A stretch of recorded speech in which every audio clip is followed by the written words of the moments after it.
it. I'm pretty sure that would require us to have seen. I mean, I'm guessing now that it is probably a hot dog of some kind, but I have not seen the establishment in question, and certainly not. I really don't want to look it up. Just literally. Oh my. Okay, I'm gonna send you guys a picture. It's a SpongeBob reference. Okay. That would be fair. All right. Last we left off, you guys fought off against Devil Zenza without much problems. You're able to defeat her along with her two creatures she had on her side. The floor busted beneath her feet. Most of you fell along with, and making it down there without much issue. Before this, you're able to free Dahlia from her bindings. As she snapped out of her whole thing with the help of Bjorn, she immediately flew in to assist. Silic is still attached, but you guys are now at the lower floor, dealing with Zenza as she fully absorbs the essence of the orb. And from what it seems as she's coming out, she also absorbs the power of the creatures that fell with her. One that has the ability to turn people to stone, and another one that has spores on its back that actually secretes poison. As one of you decides to part the waters to make her appear quicker, Moonbeam gets struck down, and that's where we left off. I know, before you say anything, Nova, I'm going to make the roll. Yo, did you make the roll for Moonbeam? Yeah, don't forget you have to do that. Yeah. Don't forget that Moonbeam roll. All right, Yeah, so Don't forget too. What's that red circle on her? Is that Moonbeam? We have advantage until my next turn. We never finish. Yeah. all My right, so advantage that's a 17 as we start off with Zenza's turn. So that does hit. That is success, but she'll take half, which is 9 plus 9. And what kind of damage is this again? Idiots? I'm pretty sure. Is it's it radiant or is it force? Radiant. Radiant? It's radiant. All right, Moonlight so- is radiant. So you can tell in its form she is vulnerable to radiant damage, so she'll take the full. Sweet.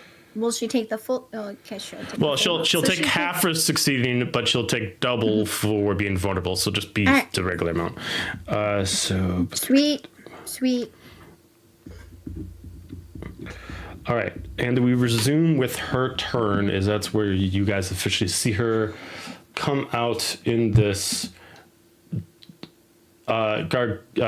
gigantic gargantuan form of this large Cthulhu-like serpent with multiple arms and a core on the chest right above like what is now like this stone plate that's over her skin, right about like her rib cage, where you just see this kind of like this core that's just holding it in.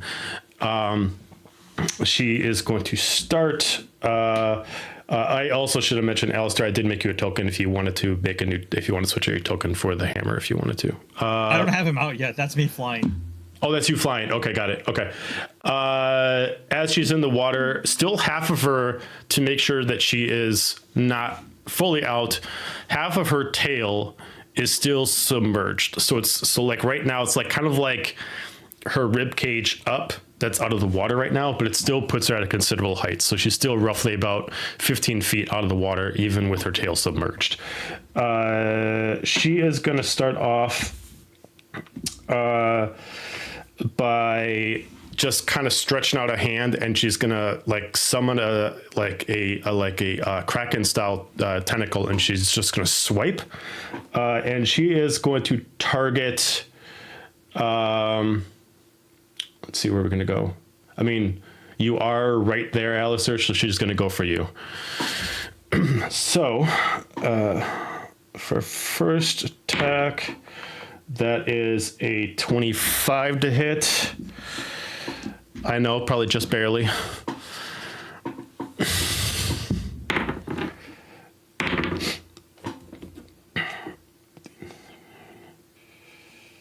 That is 22 points of bludgeoning damage as this large squid-like tentacle kind of comes by and just immediately just kind of slaps you across the face. She is going to pull back, and then she is going to summon another one. This time she's going to go for Manan. I am on her, by the way. Not in the water. Right. You are. Okay, so she can't do that then. So Yeah, and I was flying like right above Manon, like when I healed her. she'll still strike up, but she can't like strike her own back. All right. So then she is going to, let's see, because of her range, she does go 15 feet. Let's see. So she is going to attack Ian. Taking account, remember. Disadvantage. Okay. Taking account that Nyx is still stone. She's still petrified. Okay, so disadvantage, which that would have been at 20. So that is going to be a 33 to hit.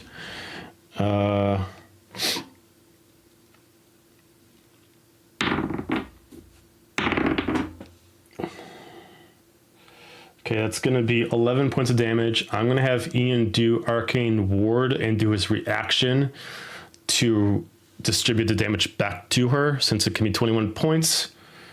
She's going to take the remainder back, as you just see him create a portal in front of him and just strike the tendril back at her.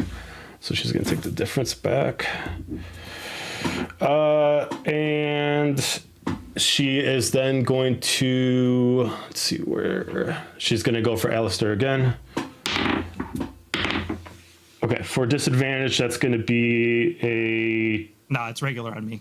Oh, it's regular. Oh, right. Okay, so, well, the first one would have been lower anyway. So that's going to be an 18 to hit. Miss. Okay, so that's why you're able to dodge. She is going to activate her bonus action then, which is Poison Rage. All enemies that are within 10 feet of her needs to give me a Dexterity saving throw, please.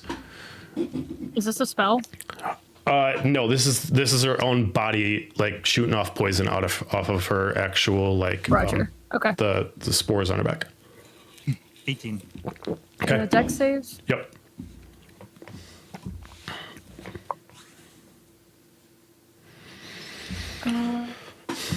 It's a 13. 13. Okay, let's see, get that. I think everyone else. Okay, everyone's good. So DC was 20. If you failed, you're being pushed away 15 feet from her, and you're going to take 10 points of poison damage. At the beginning of your next 3 turns, you continue to take poison damage, and you cannot be healed during this process.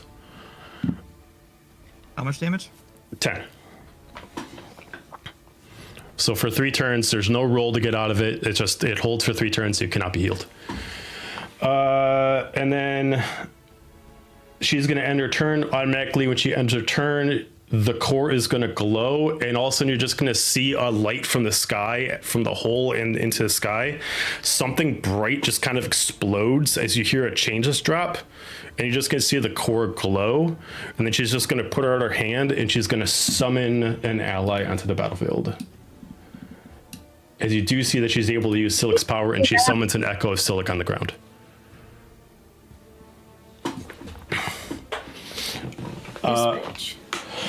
All right, so because I did include Ian this time, he goes up to Zenza. So I'm going to have him start off. He's going to hold his staff. He's going to say a command in it in Elvish. It does sound like he's doing a duplicate spell.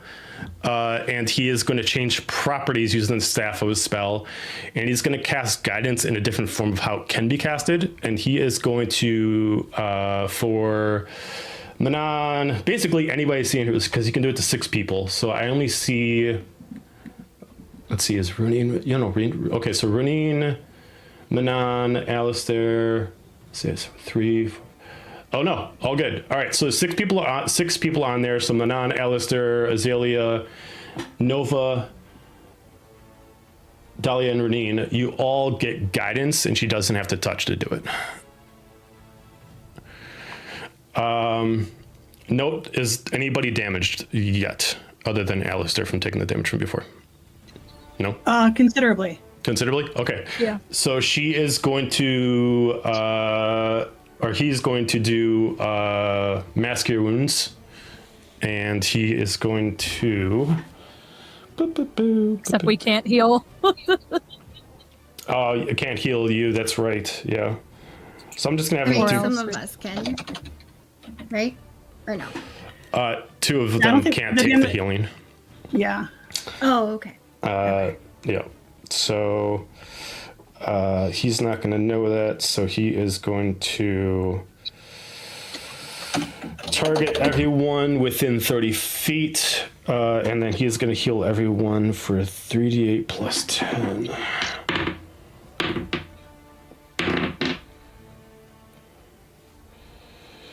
That is 22 points for anybody who can get healed. Bless you.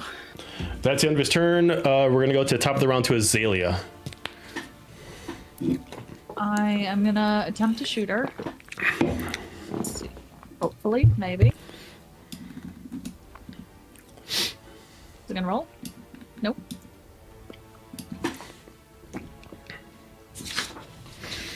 Sorry, hold please. There we go. That is a 15 plus 8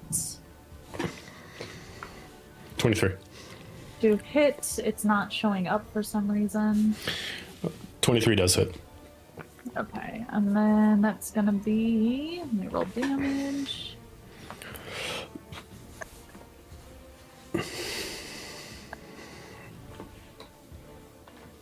Uh, 11 force, 8 psychic, and it went away too fast.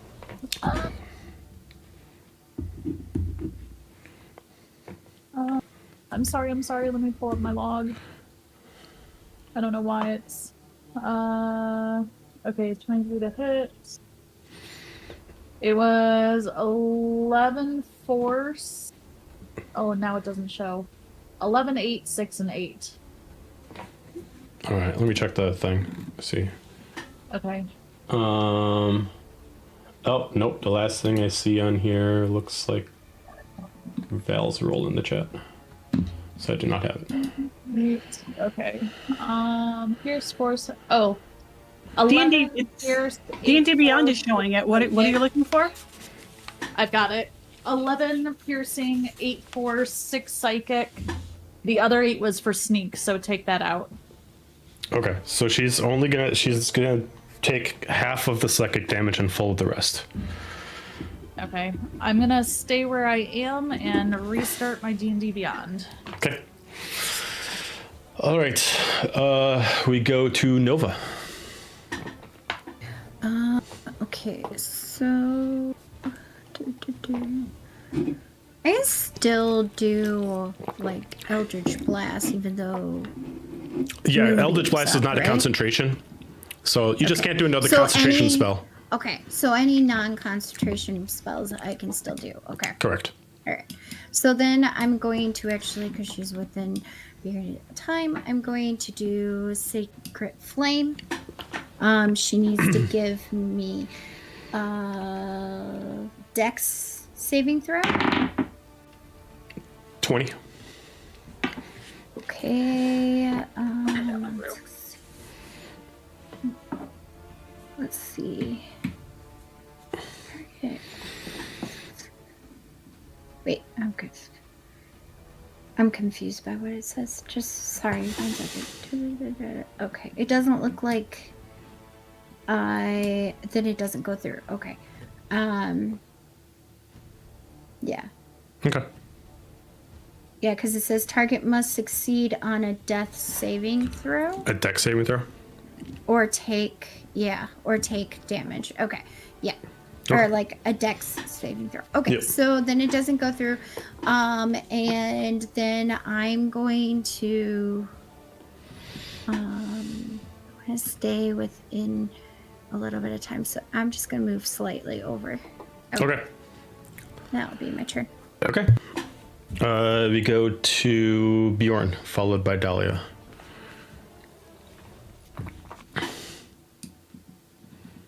Now, just for flavor, I know Dahlia, we're 100 feet up, right? That's how, because we're at the cliff. I mean, Dahlia passed by you, but you're 100 Okay. feet up. Yeah. Okay. Yeah, and you're by you. Okay, I am going to take out the shipwrecker, and I am going to shoot at her. Okay.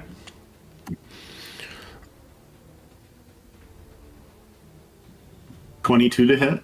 That's a hit. Okay, so I also would like to. I didn't use my bonus action. Never mind. But that shot is a grapple shot, so I need a DC.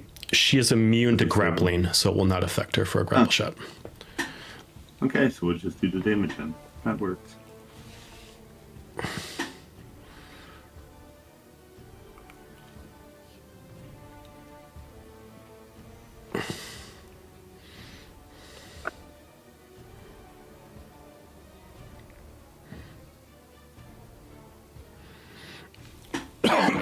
Whopping 13 points of damage, but could I get sneak attack since I'm 100 Yeah, she feet doesn't. up? She doesn't see you up there, so yeah, you get sneak attack bonus. Sweet. So 13 plus.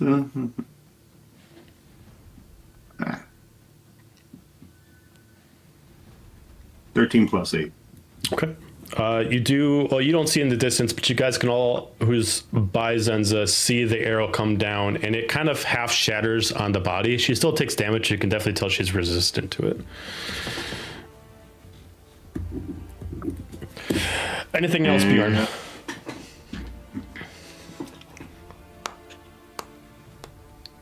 What the hell? As I see Dahlia swoop down like an avenging demonic angel, I'm gonna do my best impression of Ride of the Valkyries and give her bardic inspiration. Okay. It's a bonus action.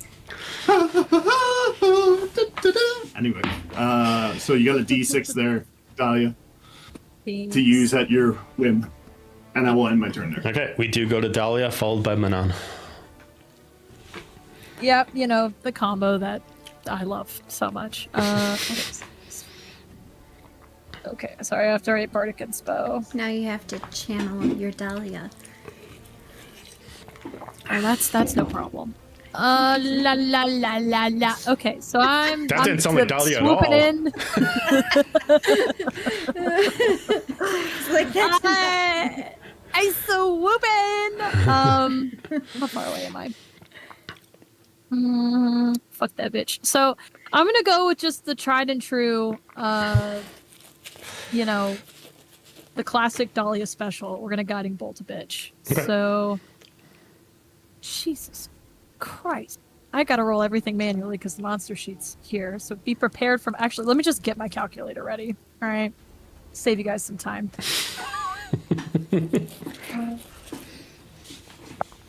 I rolled a hit. That's a 31 to hit. Yeah. Okay.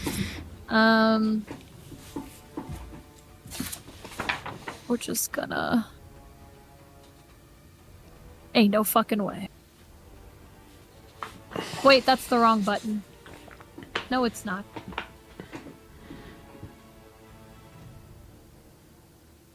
This is interesting.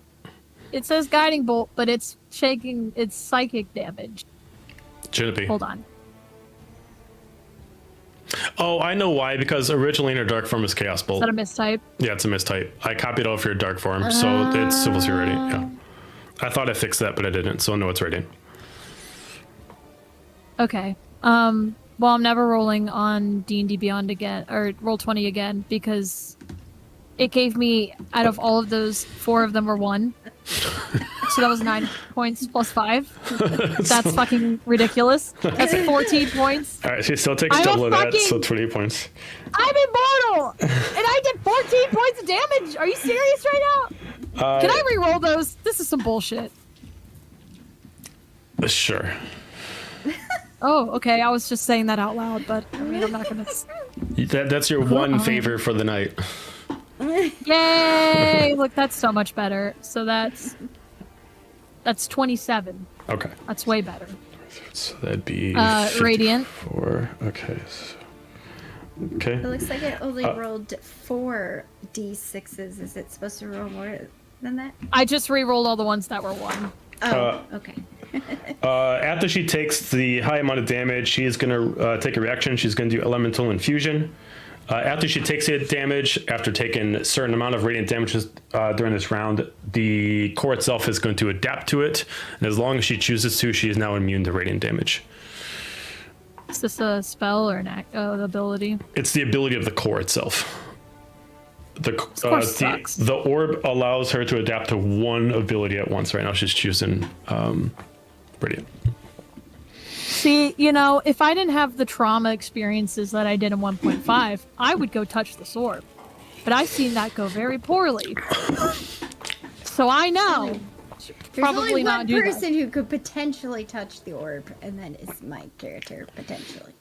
Well, I don't know you, so I don't know that.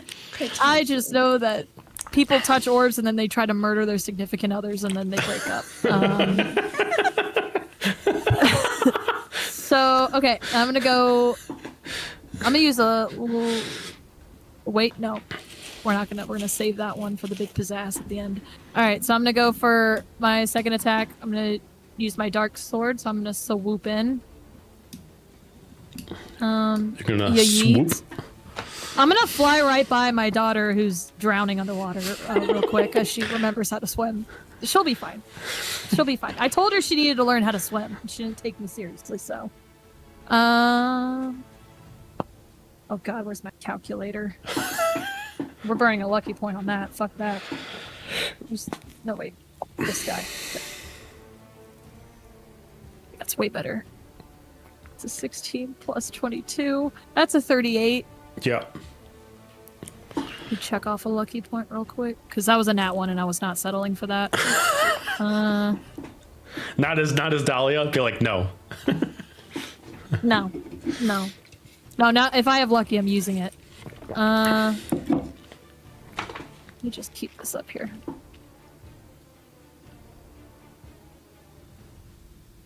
Fuck is it? 1 DC. So it's 18 slashing, and then. Okay. Oh, this probably won't even matter. 12 necrotic. Can't remember. Is she immune or resistant to necrotic? Neither. I can hit her with necrotic? Mm-hmm. Her previous form, she was resistant and immune, depending on the situation to that. But the things have changed for her, so it's more or less she's got different resistances and immunities now. Oh, slay. Okay. Well, shit. Now, if that's the case.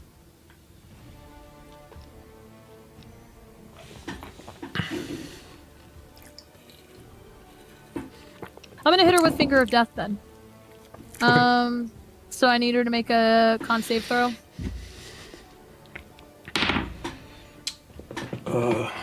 24. Ooh, so she'll say, so she did save. Uh-huh. So she'll take 48, half of 48 necrotic. Okay, so 24. All right.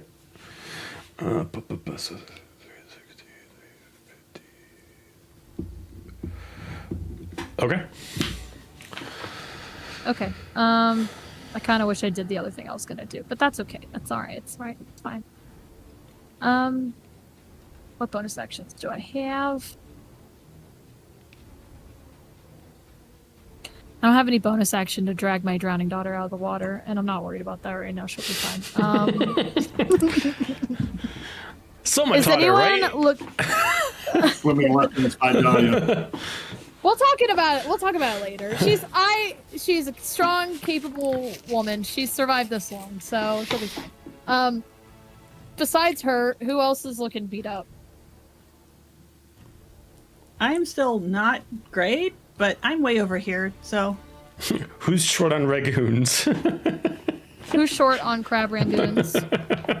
I have a And how little many sword crab race, but rangoons not are you too short?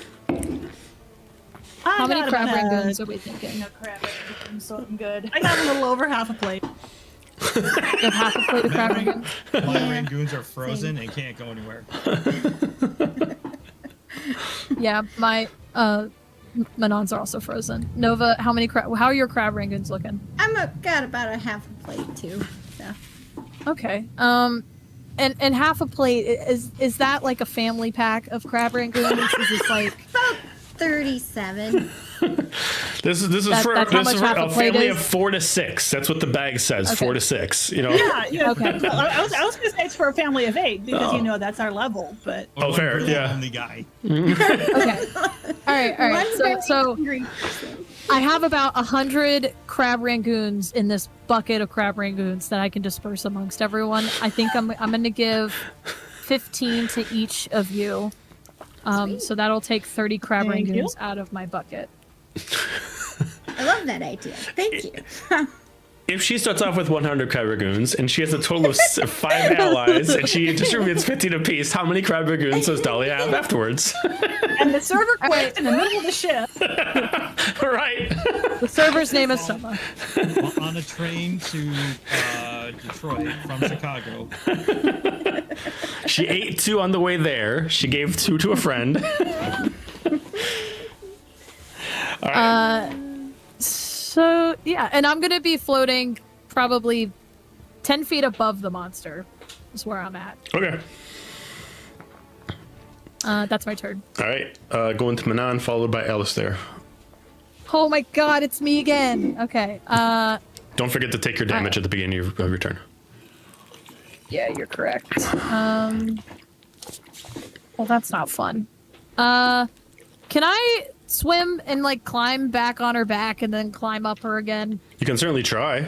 I mean, you're I swimming, will- so you would have your swimming speed, and then climbing. I was that'd be only 10 feet away in the water. yeah. So you can give me an athletics check to try to climb her body. Climb her like a tree.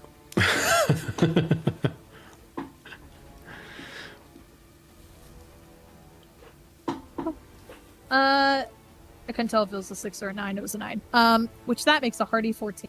Hardy 14. As you pull yourself out of the water, you start to climb up.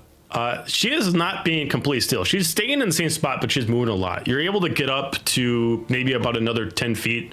You're kind of like hanging underneath like her shoulder blades, but you're not like on the shoulders at all or anything like that. So you're still on the back.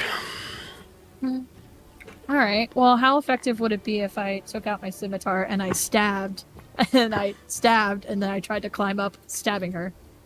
So you're gonna try to like mountain climb with your scimitars. Is that what you're trying to do? Yep.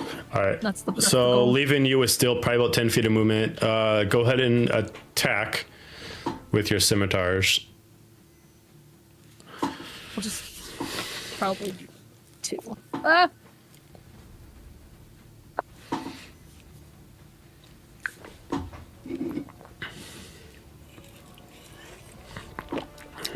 Uh, 19 plus 9, 28. Wait, Yep. that's a crit. I critted. Okay. So the first one, you're able to jam it into the back. She starts to kind of like tense up due to it, but she doesn't scream out in pain. You're able to pull yourself up with that moon speed to go yourself up another 5 feet higher. You can roll for damage. Yeah.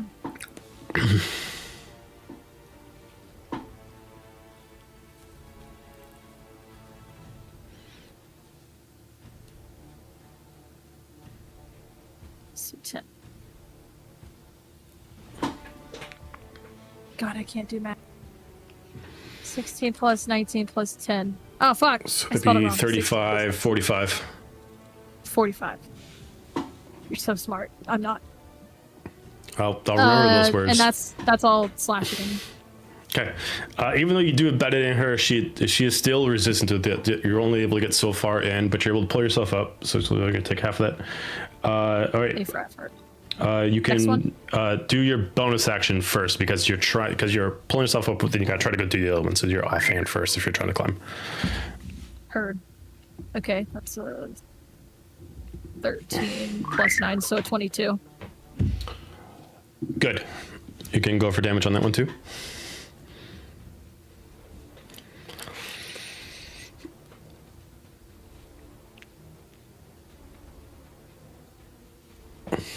18 points. 7 of that is lightning. Okay, got it. Okay. All right, you pulled yourself up another 5 feet. You can go for your second main attack if you're trying to pull you up further. Try to pull yourself up further. That's only a 13. That is, you're able to like go into this one, but you just don't get enough force on it. But you're able to get up high enough where you can at least stand on her shoulders if you want to. Yeah, I'll go for that. Okay, you're at least on there. You missed the third one, but you're able to kind of pull yourself up for the rest of your movement speed to get up to the top of the shoulder, on top of the shoulders themselves, back to where you were before she did her poison rage. So those were your attacks, movement, bonus, anything else?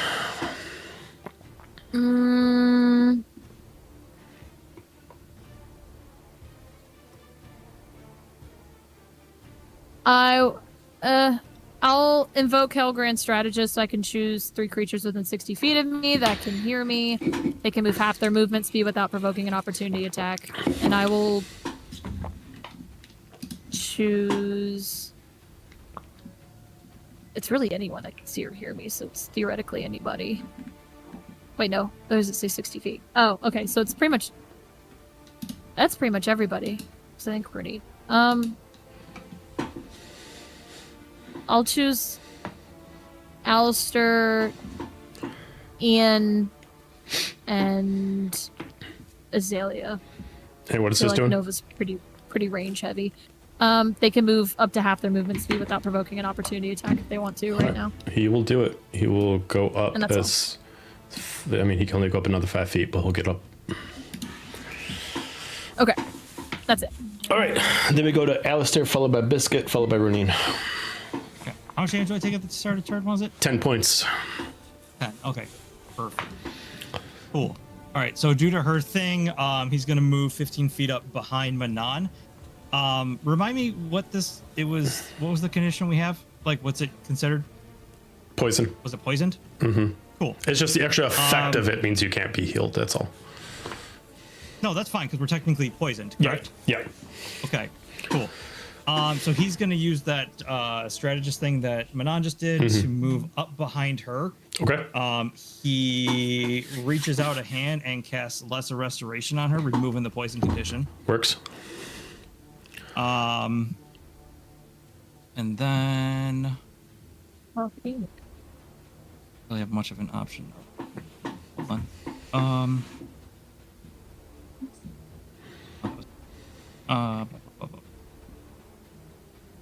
Dolly in the back giving a bombastic side eye.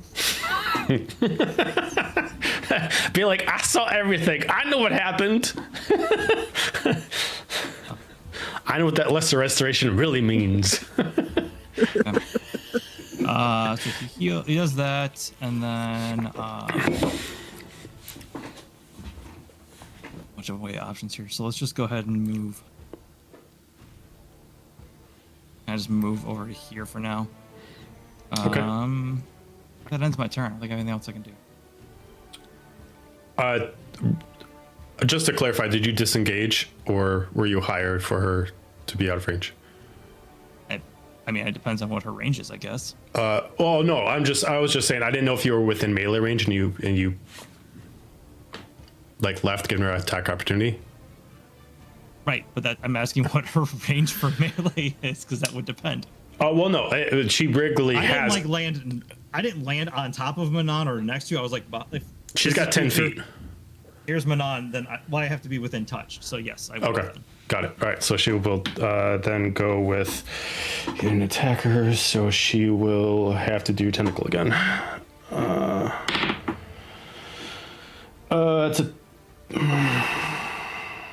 It's a 30 to hit. Is this a spell? No, this is just her swipe with her tentacle. You spells, you bitch. Sorry. I mean, I don't think you really have to ask if that hits or not. 26 points of bludgeoning damage as you pull away.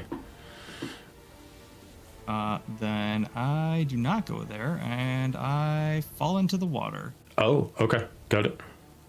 All right. Biscuit.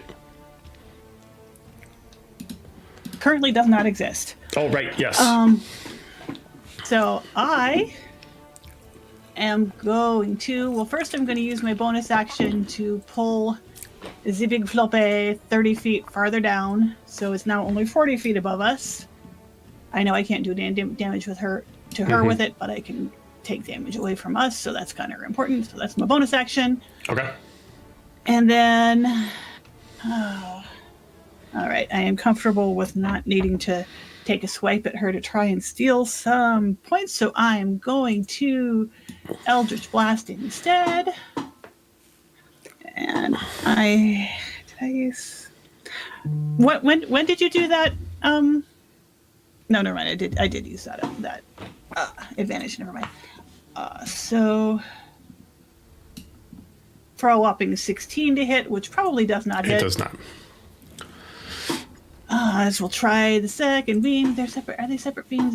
Or separate rolls? I can never remember. Yes, separate rolls. Separate rolls. Yay. So let's try the second one. Hello. Hello. Do you want to roll?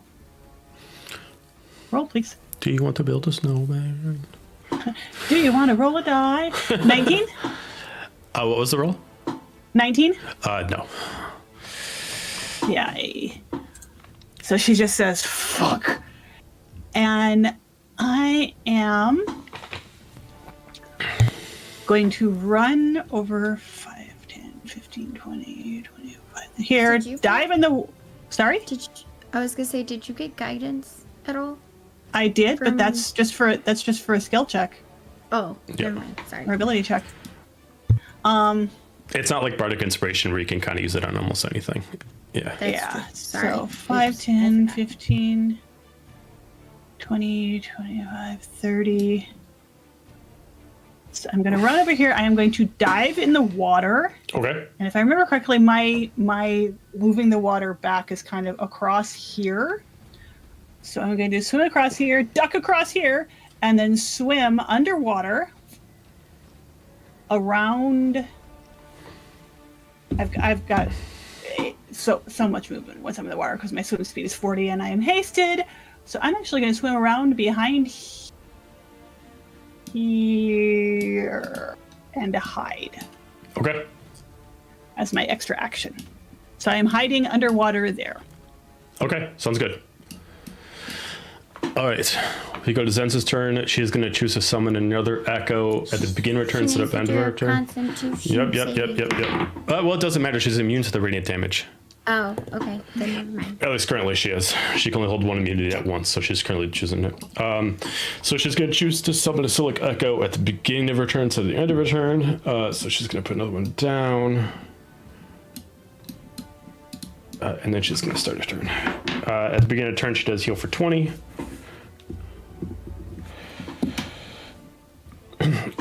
And then she is... Let's see, depending on how... She is going to target Dahlia, and she's going to put two hands together, and she's going to summon like this orb of like dark lightning in her hand, and she's going to activate Vengeance. She can attack anybody who's previously attacked her. So that is a 29 to hit. So you are going to take...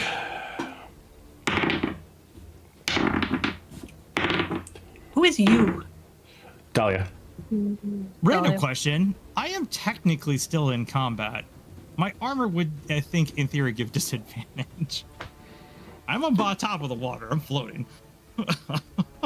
Okay, fair enough. Corpse. I'm asking. I'm throwing it out there. Yes or no? It's fine. All right, so I was that's reading the description. that's then a 24 to hit. Still hits, yeah. Barely. Okay. All right. Oh shit! What was my roll? Fuck! I'm just gonna reroll. Okay.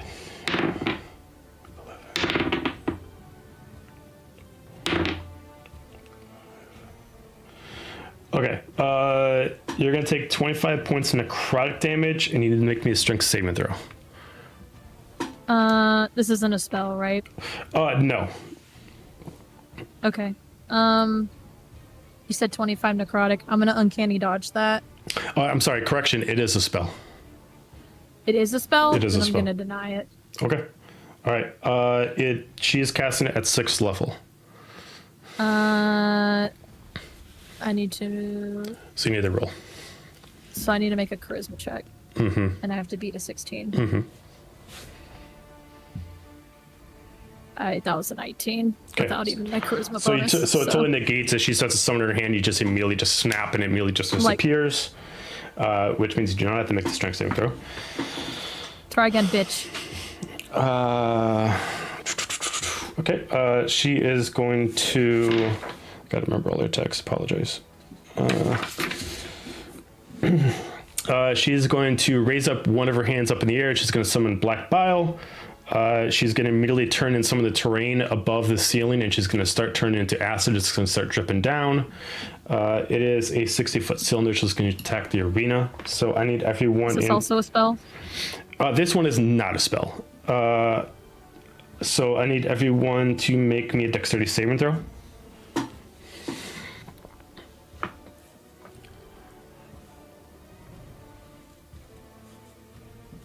Am I gonna use lucky and reroll? 13. Okay. 25. Okay. 18. Okay. 21, and Manon got a 14. Okay. So DC was 19. If you did not meet or beat, let's see, that is 6. I need to roll a D6. So it's going to be.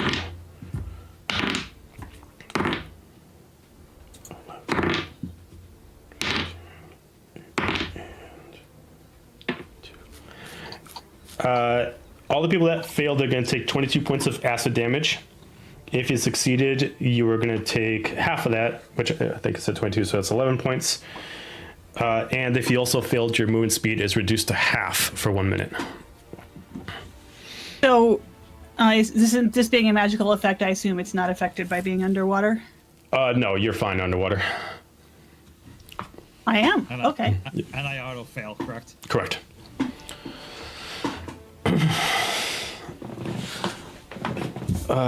And then last attack she's going to do is she's going to do Tentacle, and she's going to swipe at Devil Dahlia.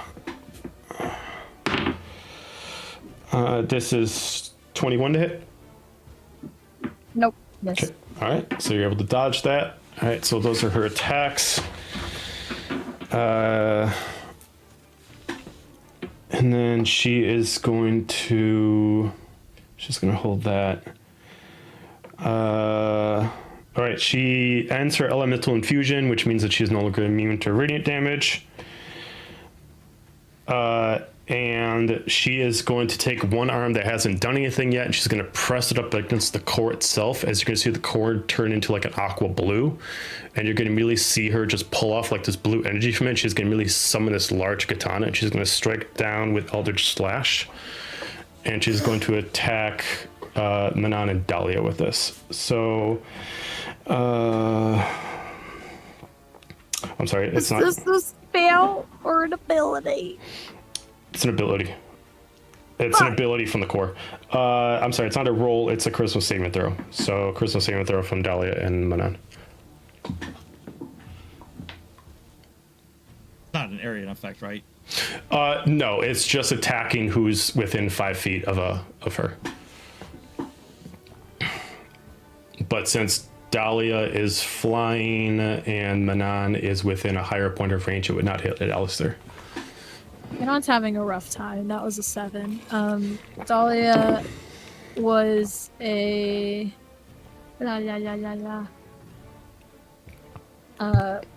was a 26. Okay.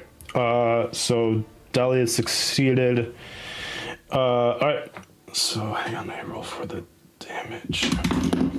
Gotta pull out another die.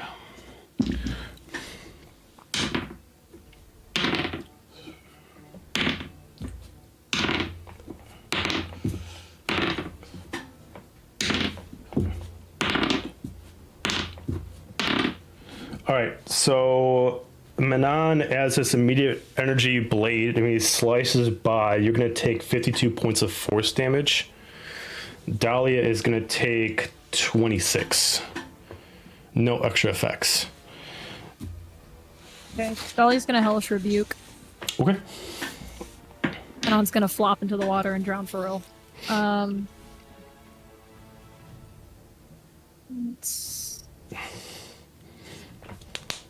I need a dex saving throw from the creature. 6. That is a fail, so she'll take 21 fire. Okay, she is resistant to fire, so she is going to take 10.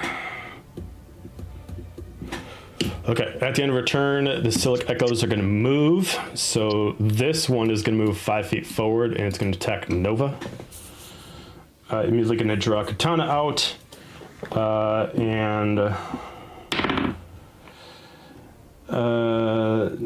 Nova, 21 to hit. That hits. That's 20 points of slashing damage. And then you got to make yourself a Constitution saving throw to keep the moonbeam up. Okay. That's a natural 20 for a 22. It's still up. The other one is going to go 5. What's your movement speed again?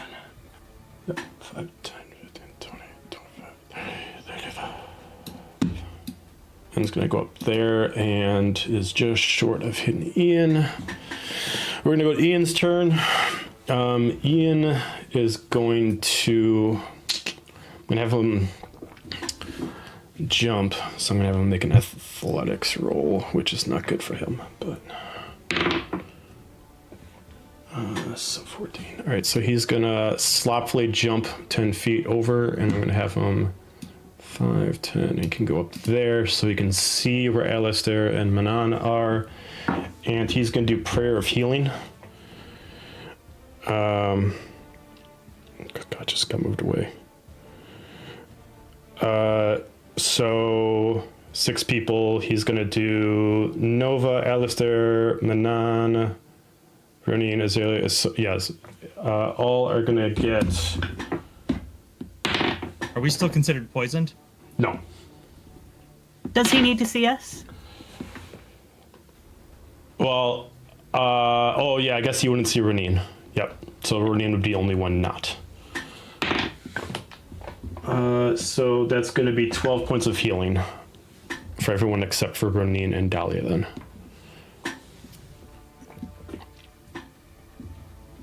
And then he is going to...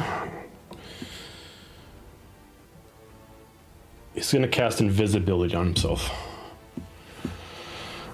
Top of the round to Azalea. Okay.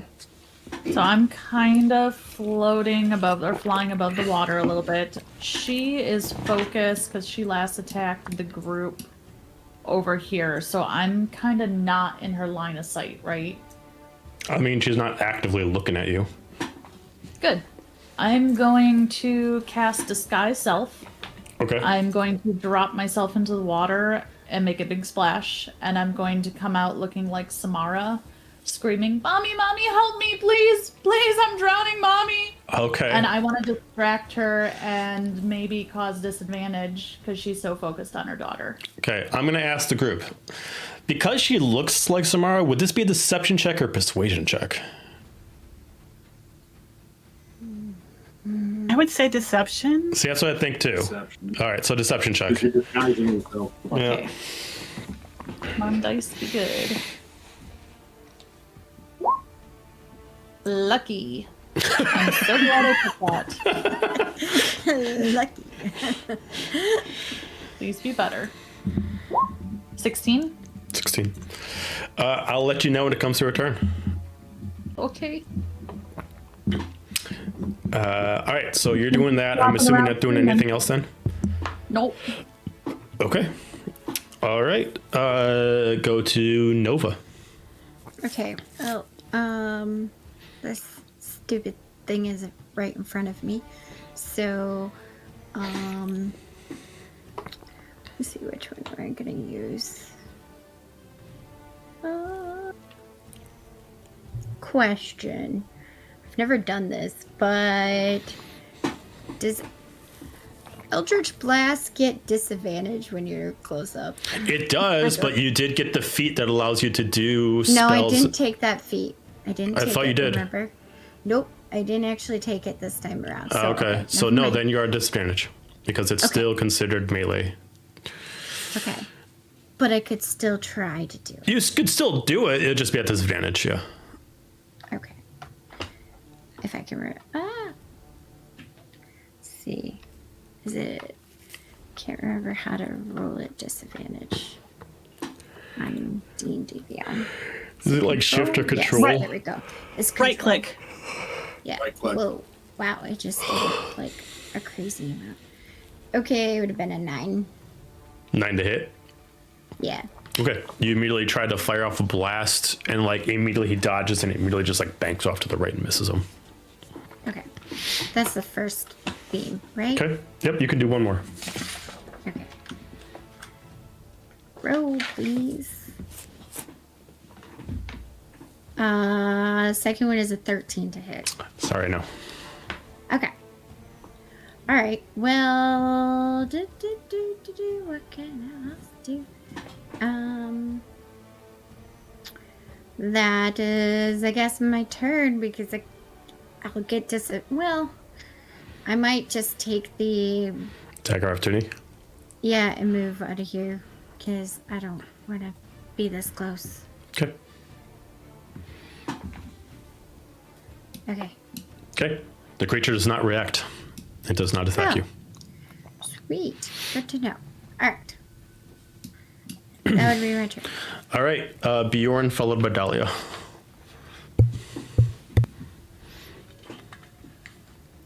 Okay. Player to DM. I know I'm 100 feet up, but can I see the orb in her chest? Sweet. Because I was rolling if I was going to go small or big, so I guess we're going to go big. I'm going to take a few steps. I'm going to tuck the bow away while walking away from the cliff. Here goes nothing. Run off the cliff.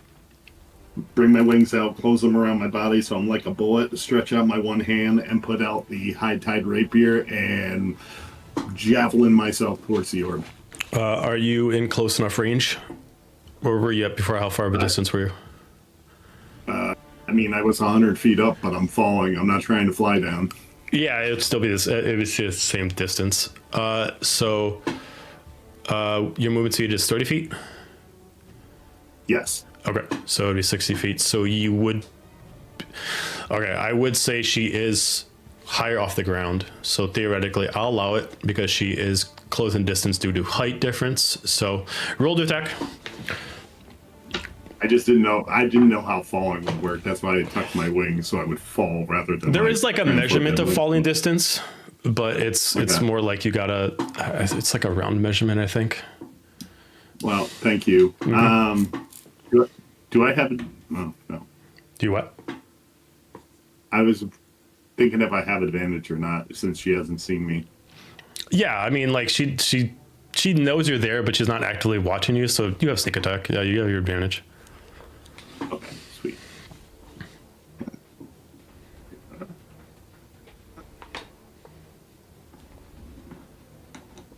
25 to hit. That's it. So that is 12 points of piercing and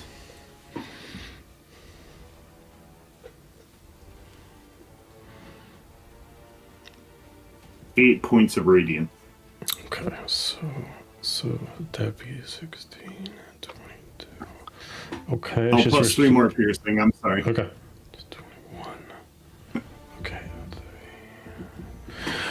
Okay. You strike in. The blade itself doesn't actually hit it aggressively, but the radiant does, as she's no longer immune to the radiant damage. It seems like no damage actually. If you do hit her, but it seems like nothing actually like affects the orb. But as like you kind of like bounce back, as like the blade kind of like recoils back, you do see that there's like a body hidden within the orb itself. But you can't tell like anything about the body. Just you can see a figure that's kind of like floating within the orb. Okay. Well, as my bonus action, I'm going to use one of my bardic inspirations to give her 5 more points of damage, and I get to add that to my AC till the start of my next turn. Sounds good. And I will end my turn there. All and right. kind of bounce off and hover in the air. Got it. We'll go to Dahlia, followed by Banan. Well, I watched my daughter kerplunk into the water, and then I see this guy coming out of nowhere and just off of off the orb, and it gives me a good idea with the orb itself. So I'm pissed off. She hurt my kid. So I'm gonna Greater Eldritch Blast, and I want to aim straight for that orb to see if I can crack it. Okay. And then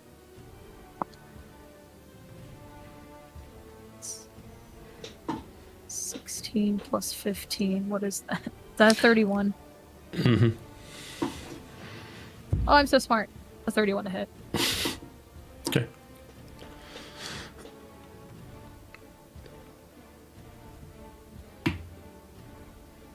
So that is.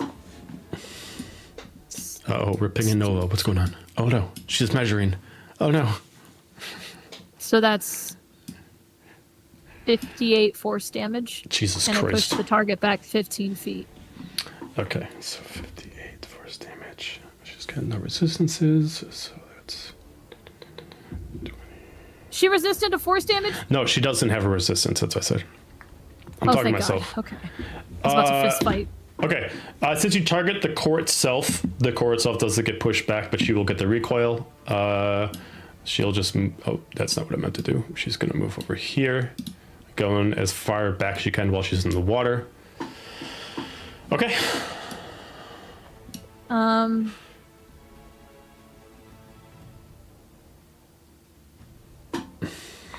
Two. Ball to the ball, the bang to bang. I'm gonna go ahead and bonus action Healing Light. I see Alistair and Manon next to me. Their crab rangoons are looking a little depleted, but I've got a fresh batch from my bucket. So I'm gonna give each of them. I just imagine Dahlia being like a hot wings person, being like, "Who wants their bucket of crab rangoons? You get a crab rangoon. You get a crab rangoon. You get a crab rangoon. You all get crab rangoons. Like- I'm gonna give each of them 20 crab rangoons for their buckets. For their I just a want to be t-shirt healed. and a Well, take some crab crab rangoon. rangoons. How much was that? That was 20 for you.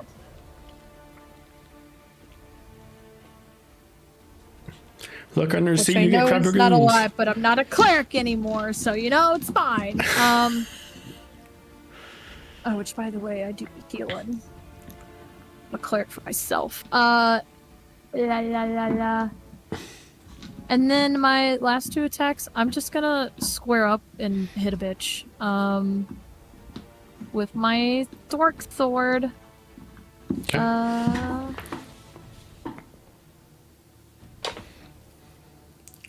Roger. Okay. Christ. That's a 30 to hit, Mm-hmm. and that's over 30 to hit. 22 plus 15. So I'm assuming both of those hit. Mhm. And you know what silly goose thing I did not do last time? I'm part rogue. I have sneak attack. Mm-hmm.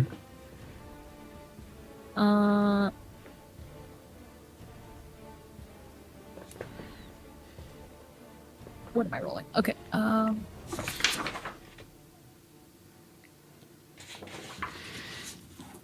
2d6 plus 30.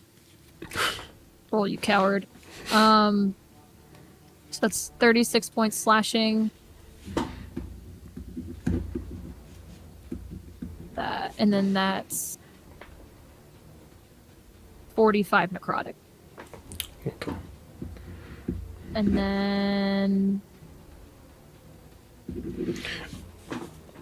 then that's only 10 extra.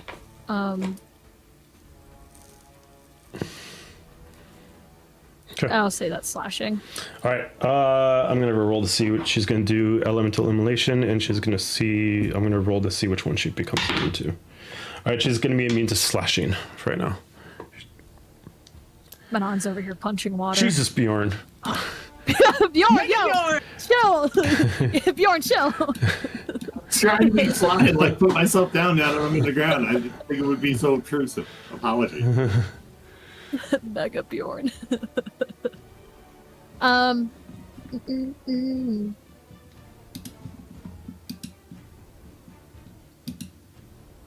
That's pretty much all I can do as Dahlia. Okay. Manon. Manon's tired of this, Grandpa. I'm just floating around in the water with shit HP. Oh yeah, since I went down to 0, I lost my devil ability. So that's mad unfortunate. Reminds me, I haven't even been using it this whole time because I forgot about it. So...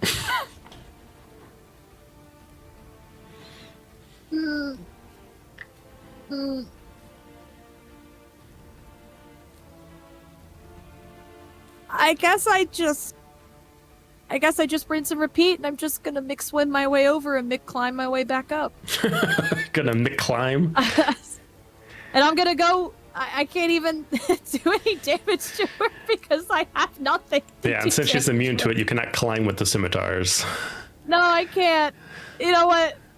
Yeah, I'm gonna swim here and then try to stab, and just nothing's happening. And I'm just like, this isn't fruitful. Can I just climb on this bank over here? Yeah, that's fine. All right, I'm just gonna swim my way over here. I'm gonna climb back up. And I look like the memeiest wet cat you've ever seen. The most untamed hair. I look so displeased right now with my measly 32 crab rangoons. When the fuck did Manon get hackles? Why are they up? Oh, they've always been there, baby. All right. I literally have nothing. Okay. Wait. I do have something. Please let me retcon this because I never get to use this. I already gave you a favor. I'm sorry. All right, I just realized that there is one thing I can do, and I never can do it because everyone's always immune to necrotic, but she's not anymore, so it means I can do it. When I go pokey prod, I get mad because it's not working. Okay. And I'm going to use my Infernal Conduit. I'm going to devour. So I need her to make a con saving throw. Preferably with disadvantage. Thanks, Alistair. Okay. That is a 13. I don't even know if that works anyway, but that still succeeds. But I roll... Where do I roll the dice? Okay, they're d10s. So I'm just gonna say fuck it and roll 3 of the 4. Okay, that's 17. So you saved... What's half of 17? That's 8? gonna be 8. Yep. Okay, well she takes 8 necrotic and I get 8 points of healing back. Okay. You know, that's definitely going to be an ability that's going to be way cooler when I'm like level 20 now when I'm level sad. And then after that, I will sad crawl my way out. And then Okay. I'll out. Okay.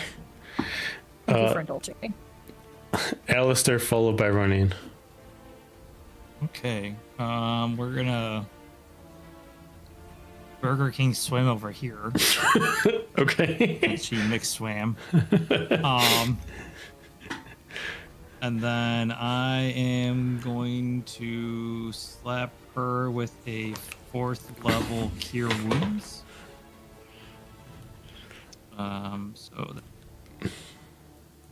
Where do you slap her? Do you do a go team with Cure Wounds? Do Like you... on the ankle, because he's dragging ass bad. On the ankle. He's like half crawling out of the water. So you are going to get 27 points of healing.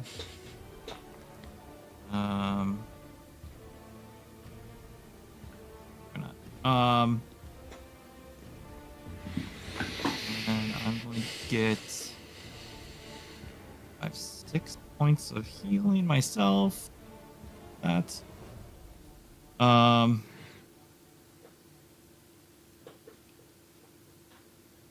Yeah. I think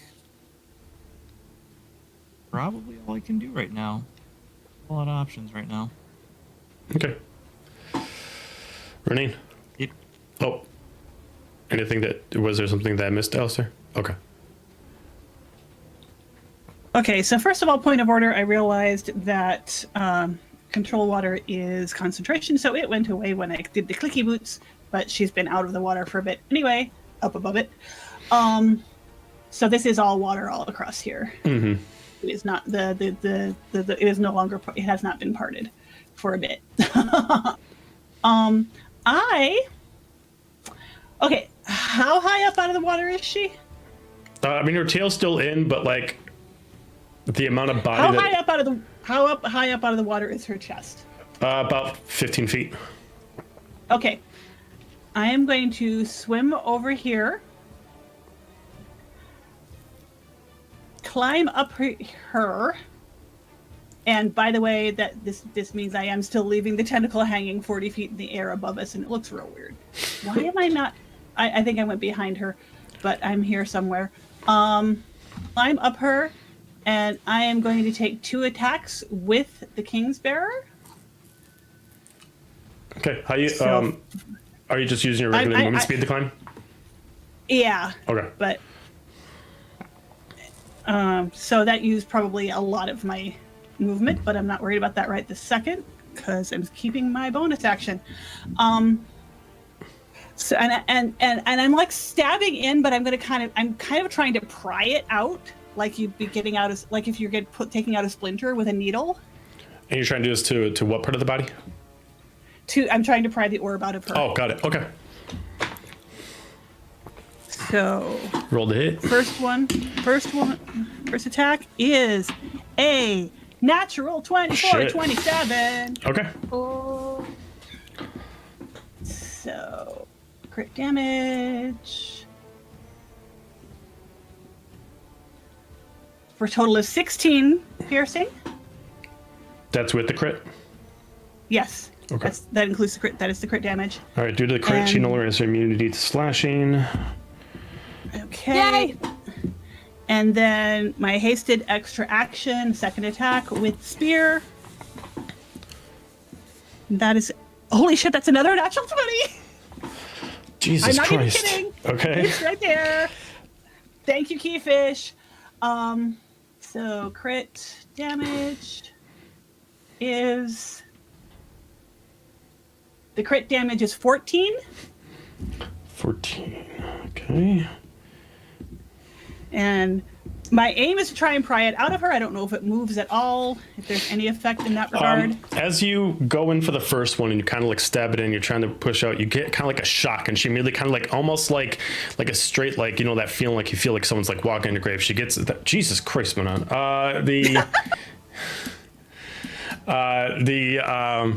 And she kind of like has like her nerves immediately flaring out, and then you go in for the next one, and it does like crack, but you do see like this image of like what Bjorn sees. But as you look further, as like you're not able to pull this thing out as this is an immortal item,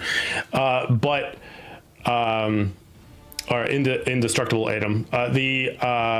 You're able to see as you like look in as you're doing this, and it still inflicts damage to her, as you do see a body floating there of Silic floating inside the actual orb itself. It looks like he is trapped inside the orb, but you're able to do damage. It looks like the orb cannot be destroyed.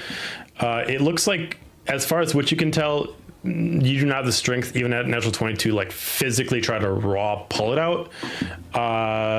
It is kind of fused to her. So I just say, what the fuck? And then I am going to Misty Step the fuck away. Okay. So 10, 20, that's 15, 30, and sploosh back underwater. Okay. Sounds good. Before we go to her turn and have a a Constitution saving throw. We'll take a break. We'll be back in 10 minutes. All right.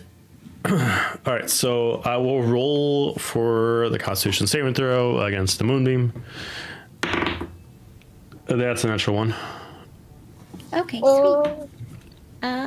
Where did I put those? Oh, no, you put them away? Okay, I guess it doesn't happen. No, no. I'm using real dice. Not even gonna lie, that's a 1 and a 10. Oh, okay. So 11 vulnerable, so 22. I was like, a 1 and a 10. All right, so she did that. All right, let's see. All right, so she's going to start off again by summoning an echo. Does she have disadvantage? Because her daughter's drowning. Oh, that's right. Okay, so you did a deception check. So She's not focused on people. She's focused on saving her daughter. she does bring attention to you. She does kind of like drop her arms in a relaxed pose. She is going to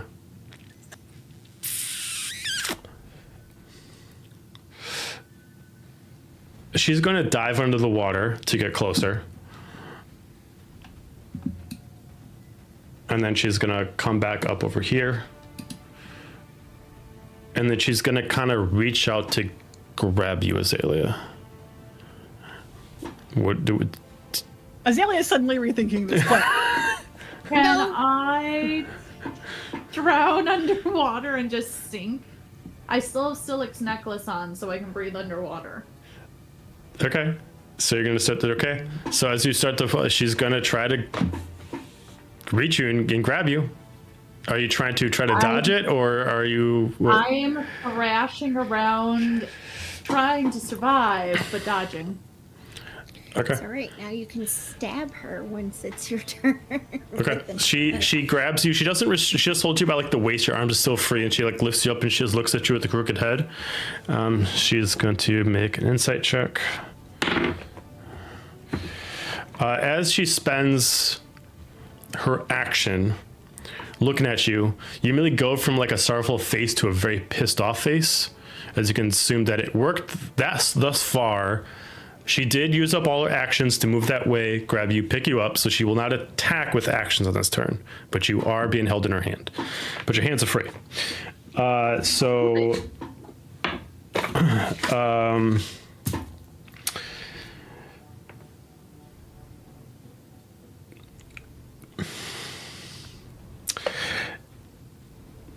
She's pretty pissed. Her eyes are gonna immediately glow gold.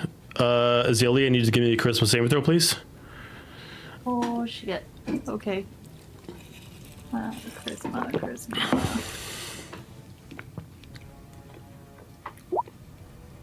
Dare I use my last lucky? I think I'm gonna use my last lucky. You're gonna use your last lucky. Please do better. Every Amanda You did character has not lucky. do better. That's a 4. Okay. Immediately your eyes turn gold, and immediately with a second, you just see these flash from her eyes. The rest of you just see this flash immediately turn her to stone. And then she just looks and she lets go, letting your weight fall into the water. Oh, that backfired.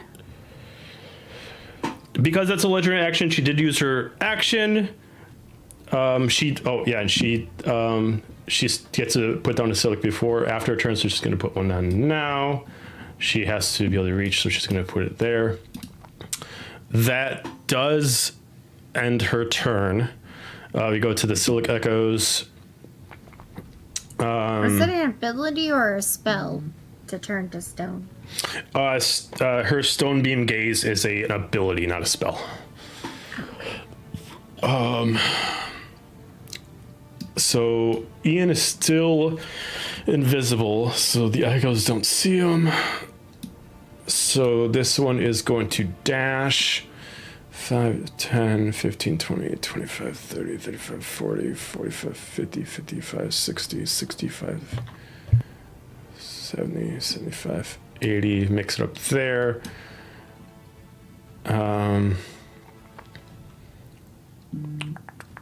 Let's see.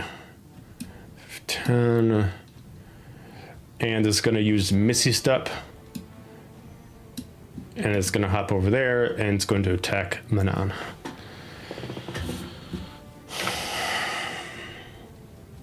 Come at me, bitch.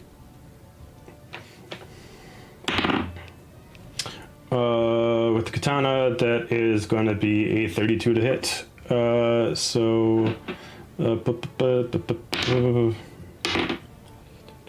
is 20 points of slashing damage. I'm gonna IHOP it. Wisdom saving throw. Can't make a wisdom saving throw, auto fails. Alright, 20 points necrotic back. Okay, it's gonna immediately dissipate. That is the end of the Echo's turns. Immediately at the end of her turn, she's going to start wailing out. You hear two wails at the same time. One is screaming from her in both pain and anger. The other one sounds like a cry from within the core. She is going to immediately yell out at all of you. You all will suffer the same fate if you continue. As she immediately just kind of starts scratching on the orb. And the longer I live, the more he dies. And that's going to be the end of her turn. We're going to go to the top of the... Oh, we're going to go Ian. Ian is going to... He's going to move 5, 10. Does he have... I don't think he has Greater Restoration. Nope. He is going to disengage his invisibility. He is going to cast Aura of Life on himself. So he has a life-preserving radiance around him in 30-foot radius. As long as he has this controlled, each non-hostile creature, including himself, is resistant to chronic damage, and their maximum hit point can be reduced. At the beginning of the rounds, they also do always have 1 hit point if they go down to 0. That is going to be the end of his turn. Go to the top of the round to Azalea. I'm just floating down. Oh yeah, there's nothing you can do. Go to Nova. Okay. Will bonus action move the moonbeam back onto her? Okay. So I would move that back, so she needs to make another saving throw. Natural 1 again. Sweet. Just find where I put the other one back, because, you know, I moved it.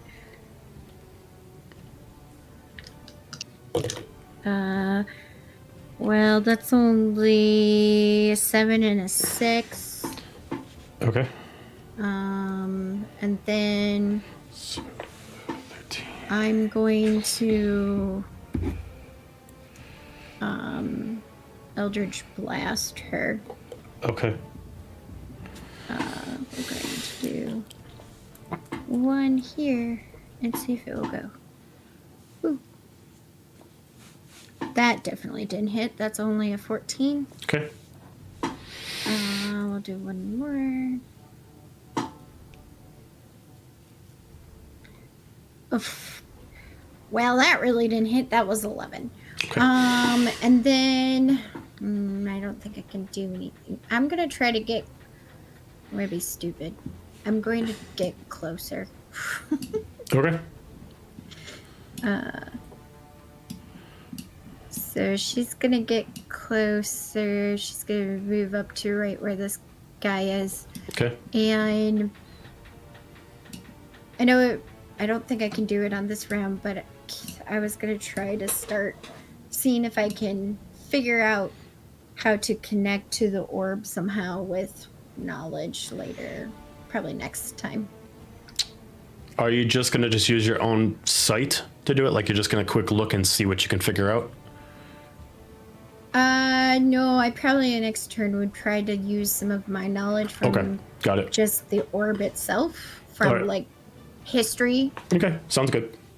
and see if I can connect to it. All right, we go to Bjorn.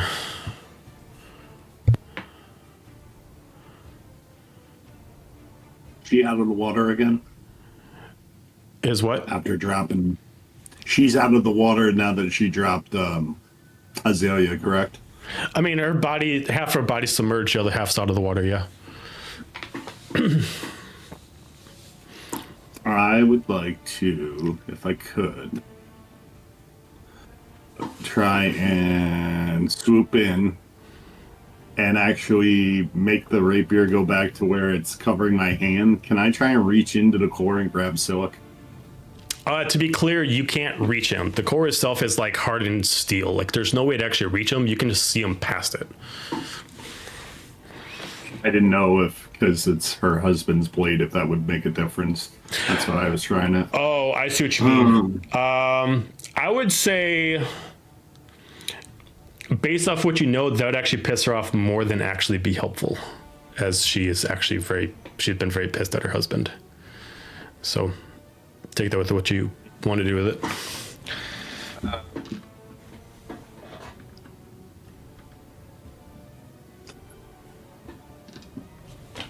I'm just going to fly in and then attack just regularly attack with the blade Okay. of the core.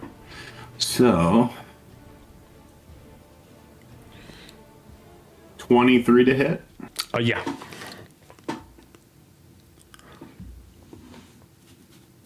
That would be. Close to everybody. Okay, cool. That would be 10, and then.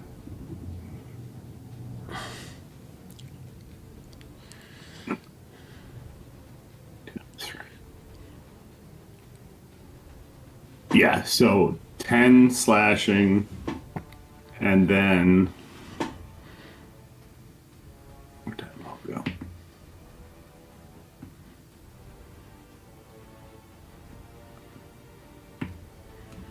There we go. 10 slashing and 4 radiant. Okay. Okay. Reaction. She is going to immediately just place her hands on the ground. She's going to look at all of you as she kind of like covers the orb in like a subtle bit of pain. You all are fucking fools. The more you hurt me, as she's going to start glowing her eyes, the more you're going to hurt him. As you start to hear Scylla cry out, and she's going to start healing her wounds. She doesn't heal all the way, but she does heal. Anything else in your turn, Bjorn? Yeah, you know what then? I'm going to bonus action whip out my dagger and attack this Silic summon closest to her. Okay.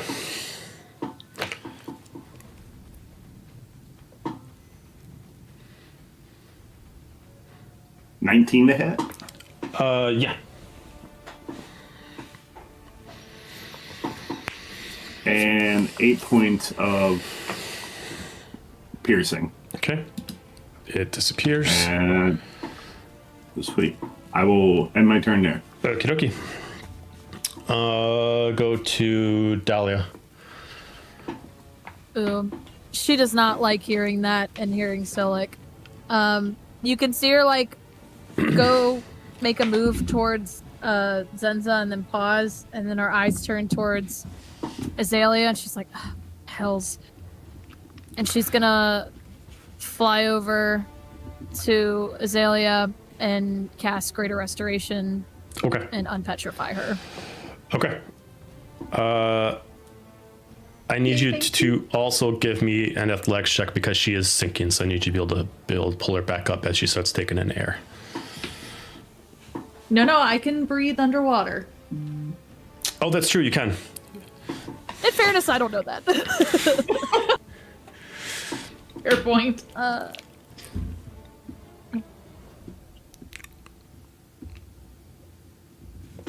Athletics. So you get an advantage because Dex. 17. Okay. Not knowing she can breathe or not, you're able to pull her up, and as soon as she becomes no longer petrified, you are able to pull her above the water itself, so she is floating at the waterline.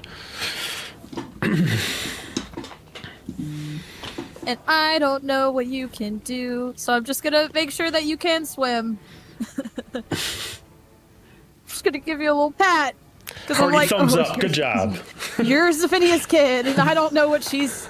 I don't know what you know about us. So, and I've probably been an asshole to you. I'll figure that out later. And I'll turn. Now I'm gonna go in with my dark sword for a weapon attack.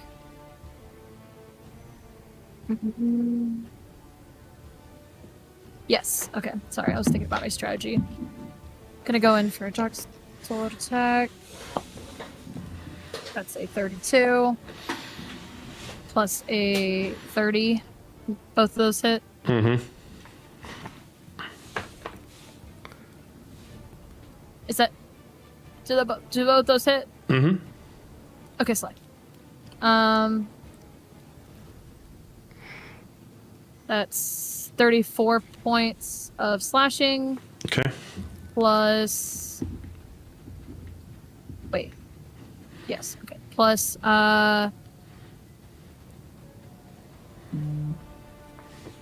29 points of necrotic. Okay.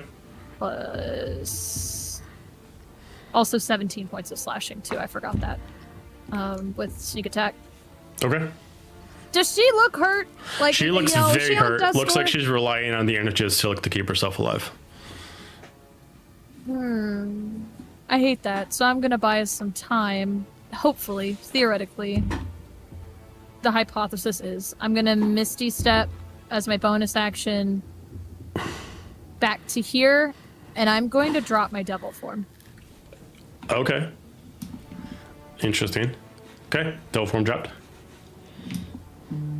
I can't access my regular spells if I'm in devil form, right? No, yeah, you're secluded to very specific abilities and spells while you're in your devil form.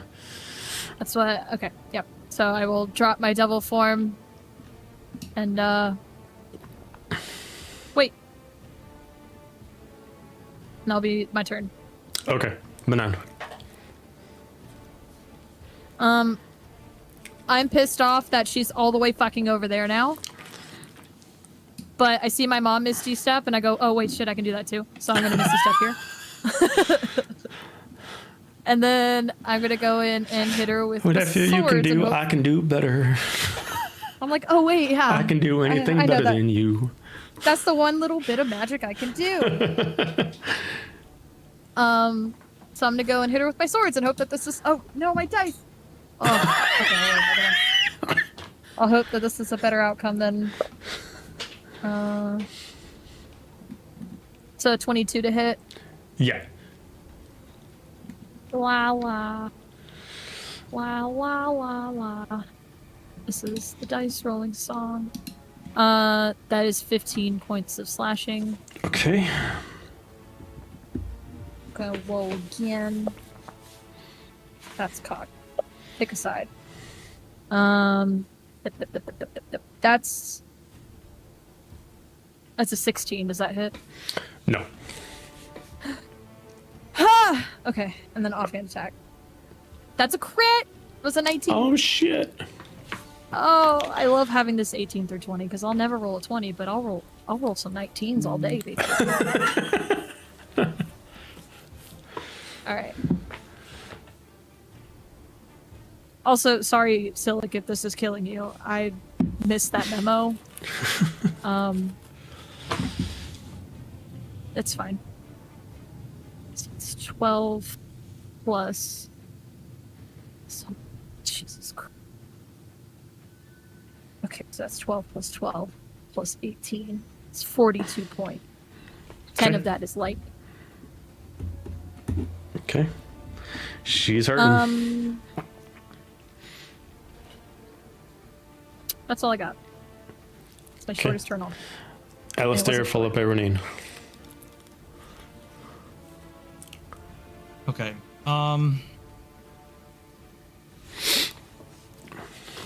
Question. Does the orb seem cursed?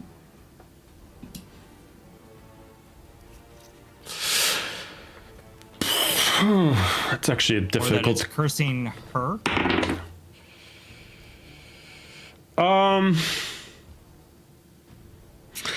I'd say no. It is not a cursed item. And it's not cursing her. By definition, no. Is it cursing Silic? It's cursing Silic, but is not a cursed item, and the effect. And it's not cursing Silic either. It's just the effect it does happens to be actually draining life from Silic, but it's not cursing him. Yeah. Okay, follow-up question. Mm-hmm. Does this appear to be a magical effect that this orb is doing for her or on Silic? What it's doing for her is not a magical effect. What's happening inside the orb that's beyond your vision, what's doing to Silic is a magical effect. Excuse me. I want to try something dumb. Fuck it. I'm going to cast a spell magic on the orb. Okay. I never actually thought about this. Let me roll to see actually the outcome. Hang on, let me think of this. So. We're getting That. creative. Well, no, yeah, I should have thought about this. I'm trying Joe's to think of this. game all I'm trying to over think of again. scenarios The because of the bottom of way this barrel. there's a certain situation of what this does. I'm trying to think of this scenario. So, okay, that'd be 1, 2, 3, 4. Okay, so then I need. We can separate these by scraping my fives. spells here. All right, so we can separate that by fives. So, okay. Dispel magic happens. She starts screaming in extreme pain, pretty much nonstop. But you have no idea if she's just in pain or if it actually stopped the effect. Okay. The orb is still attached to her. The effect the orb has on her is not magical effect, but what the orb is doing to Silic is magical. You would theoretically think it's what the orb is doing to him, or at least what she gains from it is done, and that's what's putting her in pain. But she's no longer at least sucking life from Silic. It Correct. seems like. But the orb's effect is still happening to him, but she's not gaining anything from it. The ability to drain the life from him is a magical effect. Nothing else of it would be a magical effect, because it'd be life transference. So you've cut off her source. You cut off her source of he's- healing. So he's at least okay. He's in that regard. yeah, he can't die from her life transference spell. No. Okay. Okay. I think that's all I can do. So, Okay. That's a win, though. That's a big win. Okay. We go to Ronin. I am going to bonus action resummon Zibig Floppe.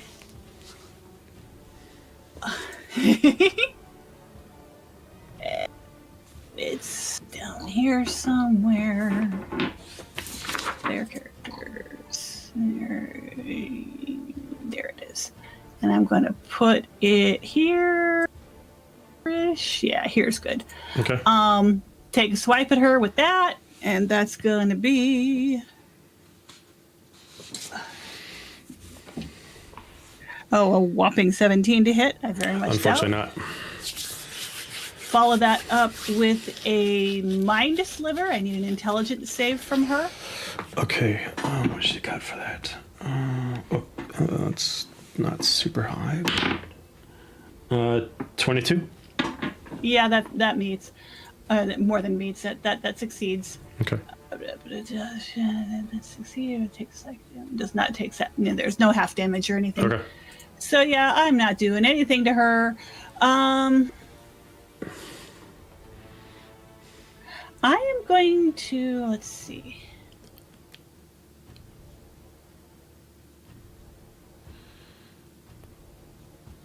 Yeah, I'm going to take a chance and swim over to here, hoping that she doesn't notice me, stay underwater, Okay. and see if that can give people flanking. Got it. That is my turn. All right. So she has to make the Constitution saving throw against the moonbeam. What the fuck? That's another nat 1. Yay! I like this. That is a 9 and a 4. Okay, so 13. So she's gonna take Jesus Christ, 26 points. Okay, so okay, she has a buttload of pain. All right, so Zenza on her turn, she's gonna immediately. You're gonna see like the core is starting to like flare up. It's no longer blue. It's like starting to switch between like an orangish and more warm colors than cold colors. And she's gonna try to hold it in, and she just looks at you. If I'm dying, I'm taking you all fucking with me. She's going to immediately pull out all arms. It's going to start generating energy from all sides. She's going to activate legendary attack, Morning Wail, and she's going to start to scream out in pain. And she affects everybody in a 20-foot radius on her point. I need everyone. Let's see. I think 5, 10, 15, 20. Dahlia, no. Alistair, no. Everyone else needs to give me a Constitution saving throw, please. Oh, yeah, and technically Ian does too. Oh, nope. Ian does not. So bad at con Ooh, that was a saves. little- That's an that was- 11. Yeah, that's a 6. DC 19. I got a natural 20. Nice. Okay, so for those who did not get the 19 or above, I have to separate this out because there's 2 points of damage here. So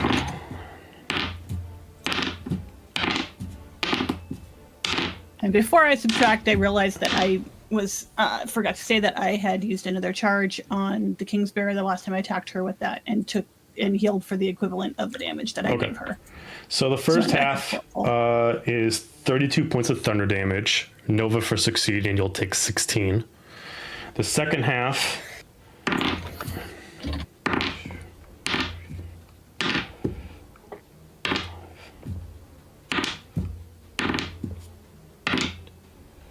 $28 points of psychic damage. Nova, you'll take 14. Okay, I'm down. I also succeeded. Okay, so Yeah. something. Okay. All right, so Bjorn's down. Anybody else down? I'm down. Down. Okay. So Moonbeam goes away. Fair enough. All right, she's gonna switch to her regular attacks. At this point, she just wants to kill you guys. She is going to target Dahlia again as the one that's doing the most damage next to a few of you, but Nova's down, Bjorn's down. So she's going to do vengeance against Dahlia. Wait, sorry, I was not was not paying attention. I'm going to reduce damage using the big floppy. I am going to reduce damage to Nova by 3. Okay, so what would that be? Sorry. I don't I don't remember what It was Yeah, I don't remember the total 14, I think damage. It was 14, right? it was. 14, 16 and then Okay. 14. Okay, so then and I it would be still from one of those times. You'd So still be I down. would still be down. Okay. You're still down. Oh well, it was worth a shot. Yeah. Okay. It was worth a shot. Yes. Not much else I can do with my reactions, so that's No fine. worries. Thank you for trying. So It was like, okay, which one am I going to do? I guess. she's going to cast a spell Vengeance against Dahlia for 24 to hit. Yeah, that hits now. Okay. Disadvantage. Oh, that's a 23 to hit. That still hits. Yeah. Okay. Okay, so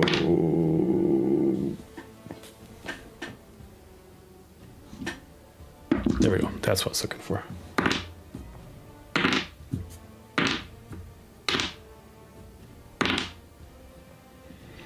All right. You're going to take 32 points of necrotic damage, Dahlia. I'm sorry, is this a spell? Yes. Counterspell. Okay. It is 6th level, so you got to beat a 16. Oh my god, it's the wrong character sheet. I'm looking at too many character sheets tonight! Ah! Okay, that was a 16 plus my charisma. It's definitely. Okay, yeah, so you do cancel it. I'm like, no. She is going to seem super pissed and committed, and she's going to do it again. So that is going to be a 20. Oh, disadvantage. So that's going to be 18 to hit. Oh no! Fuck you. That meets. Okay. So 29 points of necrotic damage against Dahlia, and then I get a strength saving throw from Dahlia. I'm so good at those. I gotta write my new HP down, which is disgusting. My history.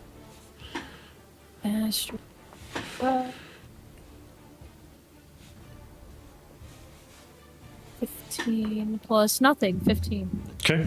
As this immediate spell of necrotic energy immediately strikes at you, Dahlia, you immediately feel to your core. You get brought down to exactly 1 HP. She is going to You bitch. then swing with her third attack. Oh no, wait, that was 1, 2. No, yeah, she can do it one more time. So she's gonna do tentacle against Manon.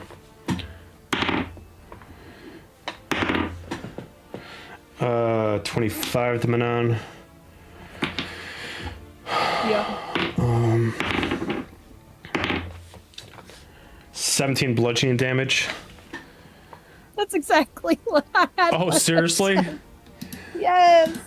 You've beaten the fuck out of me. I'm a So whole you go page back full of to HP. you go back to 1 HP because of what? Yeah, what's his Aura face of did, Life right? automatically brings you back to 1 HP. Who? Ian's Ethan? ability. Ian. So Manon goes to 1 HP? Technically, that affects Bjorn and Nova too, due to the Aura of Life. Oh, You guys Okay. get exactly Okay, 1 fine. HP when you get brought down to 0. sweet. Slice. Okay. That's I the. forgot about that. She did Morning Whale. That is the end of her turn. We're going to go to Ian. Ian is going to. I think he can do one last one.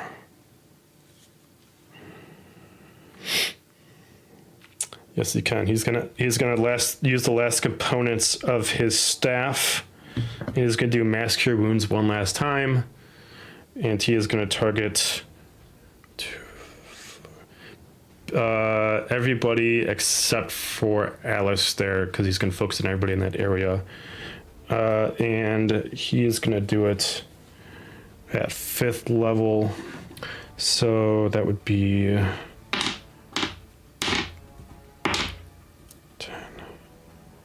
That's going to be 15 HP back for everybody except for Alistair.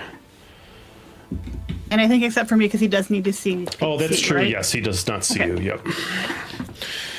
All right. Top of the round to Azalea.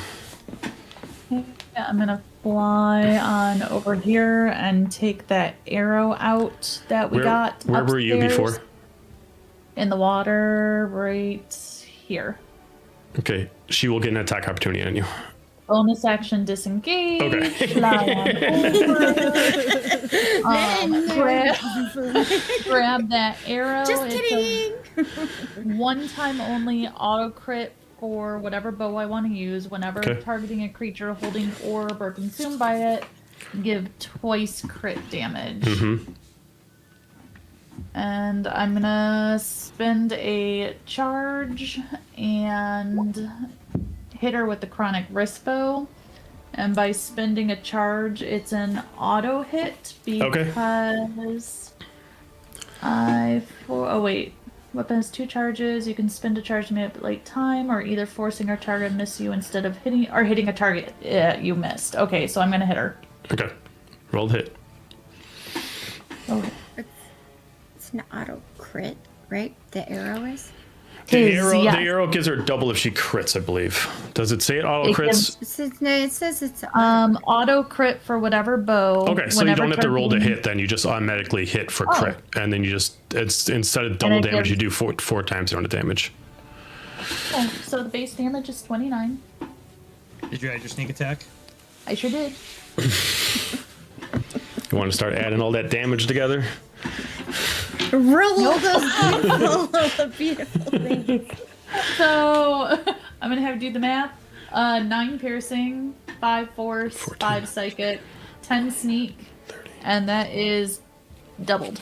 So 60 points of damage. How And do you, auto crit because she's holding do- the actual orb. yeah, so the comes 20. How do you want to do this? Yay! I want to shoot right between the edge of her skin and the orb and lodge the arrow in there Okay. enough to dislodge the orb from her. Okay. As you do, this immediate arrow just immediately, just right in there, and as she just starts to scream in pain, she starts to degrade as the orb holds solid and floats there. As she kind of like melts off the orb, and she just starts to degrade and fall apart and slump off of it. The orb just kind of holds there for a second. It clearly does not look big enough to hold a person inside. Right now, it just looks like there's a mist inside the orb, like you can't see anything. It kind of just floats to about here at this point and just kind of covers the ground above the ground about 5 feet, and it reverts back to what is its stationary form, which is no bigger than like a Sears orb. Nova moves over to it and grabs it and holds it and tries to connect with it. Okay, right now the orb, due to its still, it takes them some time for the orb to lose its properties attached to Zenza. It is freezing cold, but you can pick it up without taking damage. It's like really cold, and as you pick it up, the orb has not taken any damage. It is impossible for it to take damage. But what did you want to do?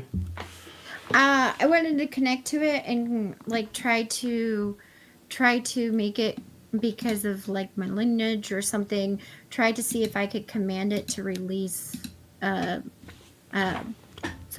Okay. I don't know what kind of check that would be. I don't know. There's no check for it. You try to do whatever you can to try to do certain things for it.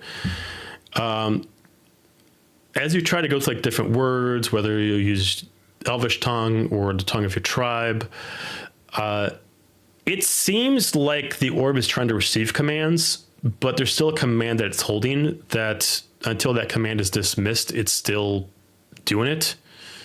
And the command is like holding even though Zenza's dead. Can I figure out what, can I do some kind of check to figure out what Give me an command it insight is? check. Okay. I think I'm gonna try to use my actual Nova dice.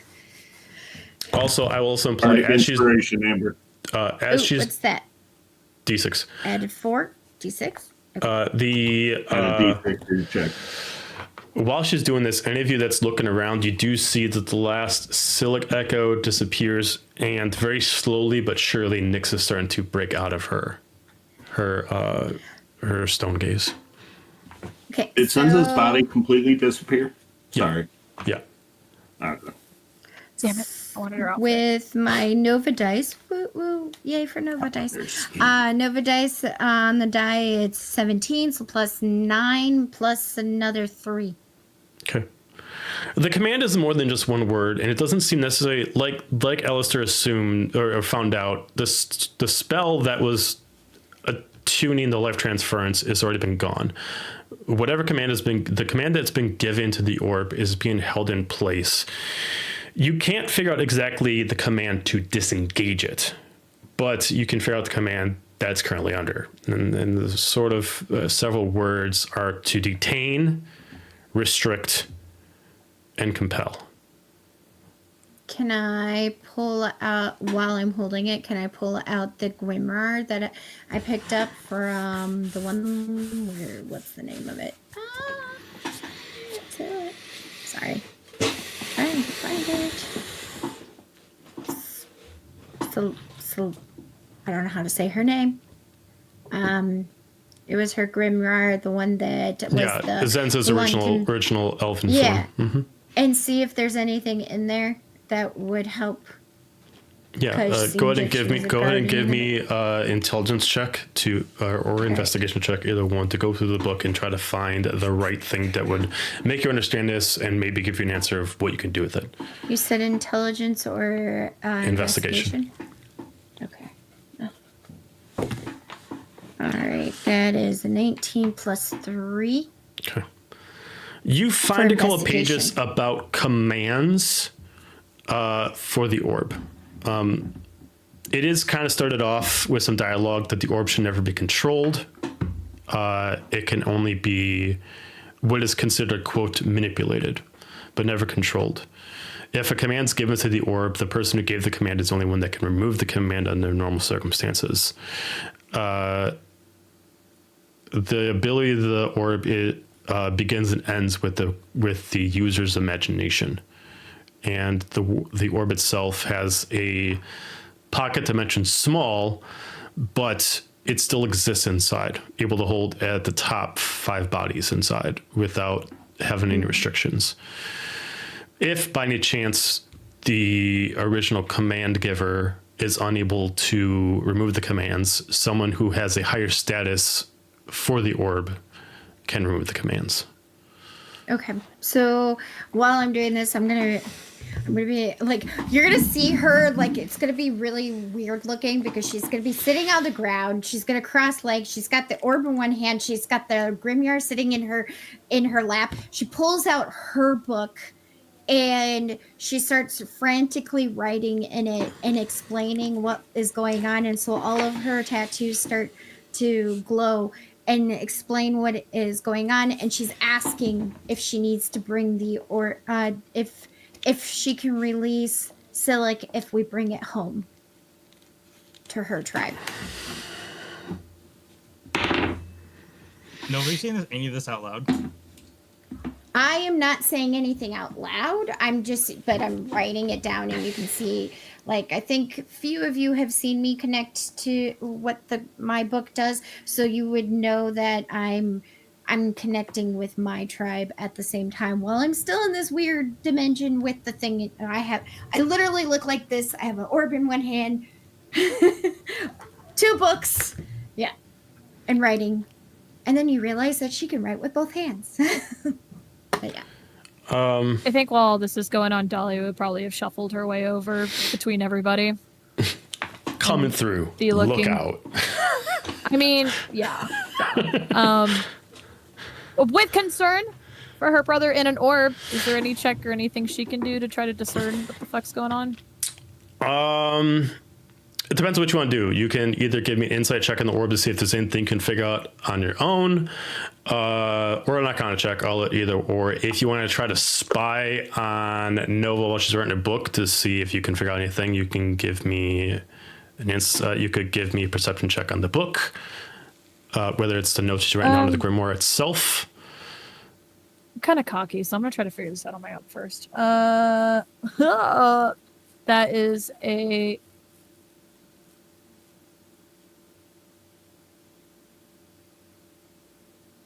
19 plus 14. Is that a 33? Yeah. What kind of check did you make? That was an insight check on the orb.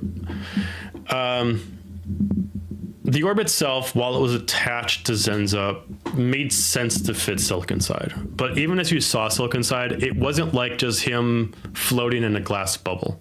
It was like seen into like a vision. You don't currently see him right now as it's reverted back. It's hard to see, and you probably only saw him before due to the life transference that you was constantly pulling from him.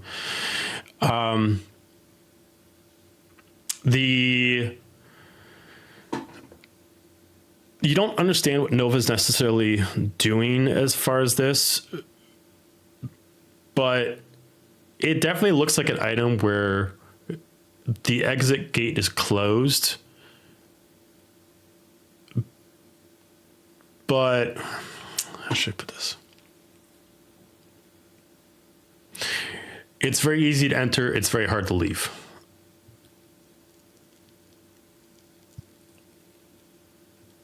So he's trapped in the orb and there is no exit now. Correct. as soon as Nova would probably sense, she would probably take a couple seconds and then realize with her passive perception that people were around her because she was so focused, and then she'd be like, orb can hold up to 5 bodies. Command can only be released by higher level connection with orb. She just says that out loud while she's writing. Nova, what do you mean by higher level? I think it needs to come home. It needs to go home to my tribe, and maybe we can get Silk out. And I need to. I think a higher mage needs to be involved. Someone who's connected. You know if he's still alive in there? Is there a way for me to check? DM? As Dahlia asks that, Azalea's in the back, and you just hear her shout. She's holding the necklace. Silik! Can you hear us now? Hello? Hello? Nova, You're safe! you hear nothing. Can't hear us still. I will use the checks that you previously had, Nova. Okay. He is alive in the orb, but the orb is not meant to preserve life. It's not even really meant to contain life. The effect of what the orb was originally intended to do based off of Zenza's commands is still taking effect. It's just not being directed to her anymore. He is dying in the orb. He is alive, but he's dying. Because it's not. Then we go meant to your people now. Right? Yeah. Yeah. Do I get an answer back from my book? I'm still glowing, by the way. All of my tattoos are glowing, so you just see this little looks like a constellation night bright. The book only given general answers and nothing specific. You are basically given like 2 lines coming down the page, just kind of like dropping down with 2 choices. One shows what you can tell, Nova, is kind of like a crude drawing of your hometown, your desert oasis kind of that you're from. And it just has the symbol for haste or hurry in your tribe's tongue. The other one shows the orb and like an X for leaving the orb and a check mark for entering the orb, and just says protection needed. I think our 2 choices, but the quickest one is to go back to my tribe. The other one would be to enter with protection. But it can only hold 5 at a time. To imply its maximum capacity is 5. You don't know what happens if you start adding too many people in there and trying to test its limits. Anyway, our maximum capacity is 5. So I would not want to test it higher than that. And without protection, we're too exposed right here. We don't have the right protections. The option would probably be go back to my tribe. But we came here to get it to take it to them anyway, right? Yes. I was so stuck in there. It was draining his life. You can command the orb to do certain things if you have possession of it, and are fully attuned to it. And she commanded it to use him as a conduit to drain life and give it to her. To imply, in case the question's out there, the original command was for both Dahlia and Silik. But you guys freed Dahlia. So it's just Silik stuck in there by himself. And I look at Dahlia and go, it was originally meant to command you, your life too. But we were able to free you somehow, Bjorn. I think someone freed you. I'm gonna look at Bjorn and go. I have God blood. Take it in the pen and see if you can write release on it. I don't think Godblood's going to do it. Give Last it a time I shot. needed. I was going to say I got another source, but I will retcon that and stab Alistair, take some blood, and go up to the orb and write release. You're gonna write release. Okay, let me think Yep. about this. Okay. Okay. You write release. The orb, the mist in the orb. Let me think about this before I say it. The mist in the orb holding is it. naturally kind of like a grayish blue that kind of swirls around. It currently kind of lightens. There's still a mist in there, and it kind of turns into a straight gray. It kind of settles inside of a constant spin inside, but you don't know if it did what it's supposed to do, if it took in the word release correctly, but you do notice it did something to it. Can I do something to try to figure out what it did? Sure, you can Seeing give it's me in an my arc- hand you while can give he's me an doing Arcana it? check on it. Okay. We're using Can I my regular- assist? Sure. Okay. Can you hear me now? Ah, natural 20 for 29. Okay. Nova dice, you're being nice. The ability of the needle and Alistair's blood technically worked. The command release removed one of the seals on it, specifically contain. You removed one of the seals. By all intents and Contain. purposes, Silic should just be able to walk out right now, but he is not. I don't understand. Silic should be able to walk out of the orb. The containment seal's gone. Has he been hurt too much? Do it. No, but you Get it. So, Am I able, as Manon, to mind link with Silic in the orb? You can certainly try. I Do will certainly it. try. Okay. While Azalea's in the back screaming at the back. As you're kind of like an old flip phone, just kind of like Silic, Can you hear me Silic. now? What about now? This is the only orb-shaped thing I have in my room right Maybe if now, I fly so up the orb outside, I is- could get better reception. The orb is a little dragon right now. 'Cause that's all orb shape I have in my hand. Manon, as you start to kind of like search, as you can't see him, you're trying to like try to really focus on him. As soon as you do, you immediately get hit with dark negative wave of emotions. It is so aggressive. Everybody sees Manon just kind of drop on her knees in pain and starts actually like hugging herself in like straight agony. Manon, you can sense it, like you don't hear words, you just sense pain, agony, and like a straight torment. I see. I have an idea. I was waiting for Manon to react, but I have an idea. I think Ben is going to explode. I'm gonna try to push through and talk to Silic. I'm just gonna say, they said you can leave. Nyx is here waiting for you.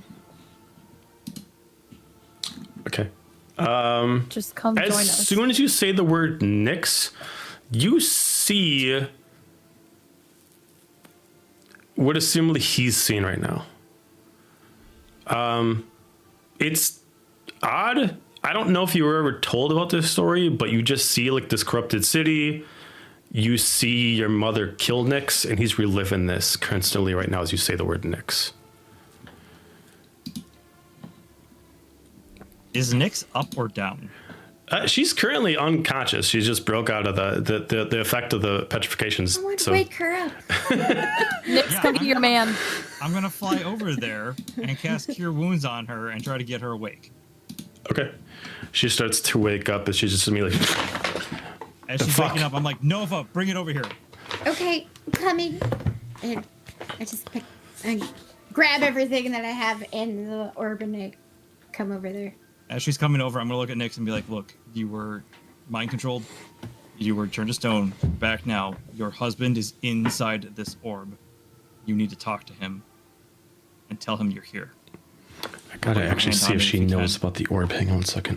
Where the fuck did my D20 go? Oh, there it is. Okay. I still have all of the grimoires open Just in one hand.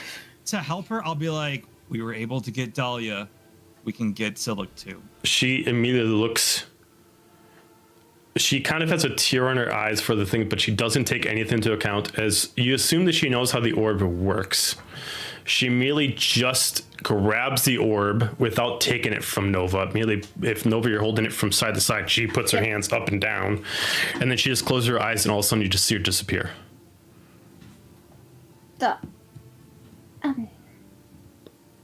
I mean, I was about to suggest somebody go in after him and get him out, so I guess that's what she's doing. This is how I got Dahlia out. I mean, Right. Well, that's a story we'll have to hear later. she's more skilled Speaking than of we are, which. so she should be able to help. I think we should still make haste to get out of here. Well, still she's need the to one who's going to find- be able to teleport us. And we need to find Manon's contract. Yes, true. Right. We've got to get back upstairs. I put the orb into the bag of holding that I got from the one lady. Before you do, I'm just gonna be like, Okay. I'll be like, Nova, hang on 1 second, and I'm gonna Okay. put my hand on it, Joe. Can I try to use my channel divinity preserve life and see if I can push 20 hit points into Soma? I'm sorry, Silik and Nyx at the same time. You assume it works. You assume at least it goes to something, and if there's only two bodies in there, you assume it connects. Yeah, and I mean, in theory, they're within 30 feet. So I just want to try to help them as Sure. much as I can. All right. And I put it away and then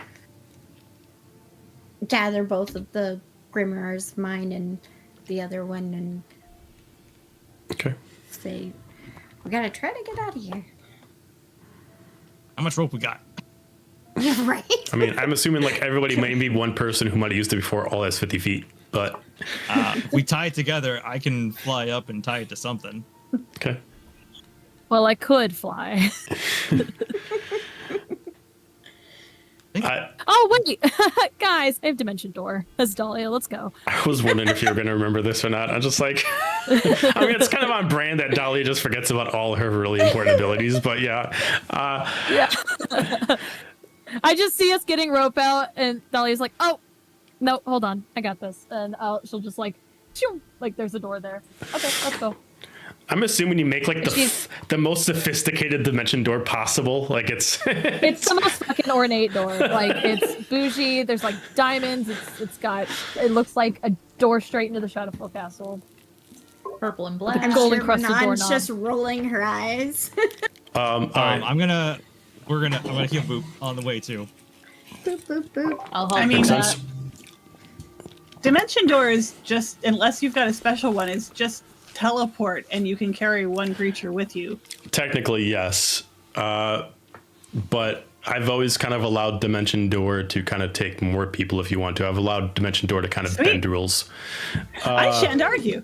I've always allowed Dimension Not Door to complaining. kind of bend the rules because otherwise then you got to go through all these different steps. So it just makes life easier. So as you do, boop, boop, boop, between Alistair and Azalea, the different people, everybody doesn't get a long rest, but you can max out your hit points back up to the top. Well, yeah. As you open up the door, you Dahlia's go looking through. at the twins, hella impressed by their healing skills. Little smile of approval.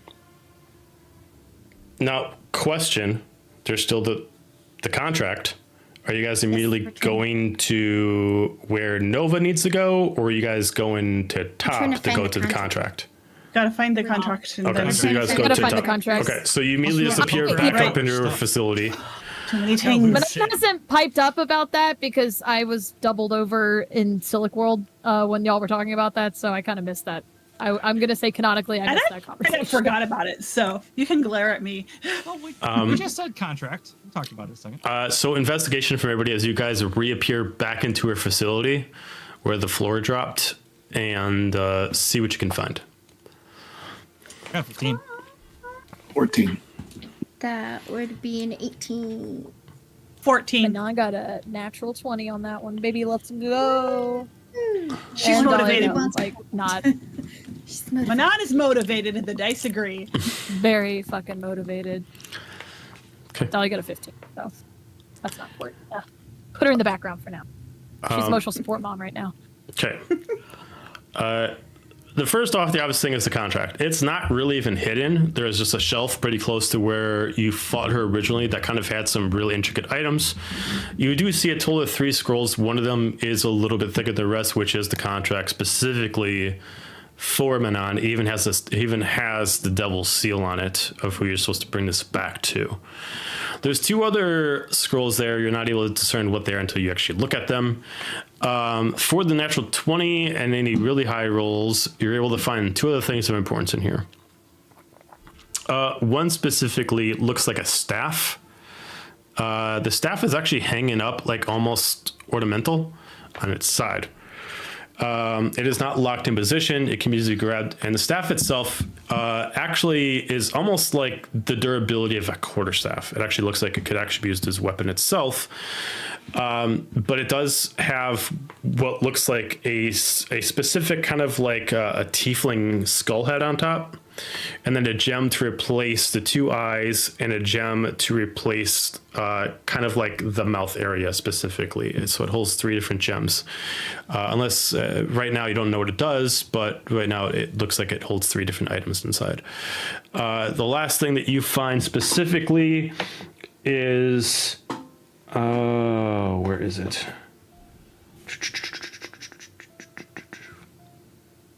Here we go. You find yourself a chest. The chest itself is already slightly opened. And as you open it up, you find a total of 3 different items that look like they are made by Zenza herself as some kind of last minute kind of device that she made. They look like they specifically are bracers that can fit on anybody. And it looks like they give people something, but you don't know what they do until you try them out. I look at both of these items with the magnifying glass. Okay, so you look at the staff first. The staff itself operates as a +2 magical staff that can also be an arcane focus. It allows you to get +2 to your magical bonuses, along with also +2 to your saving throws.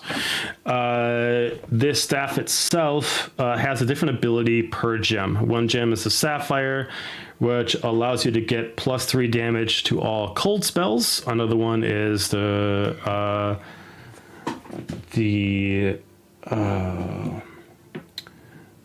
ruby gem, which gives you +3 to your fire spells. And then at the center of the mouth, there is a green gem, and it allows you to gain counterspell for free.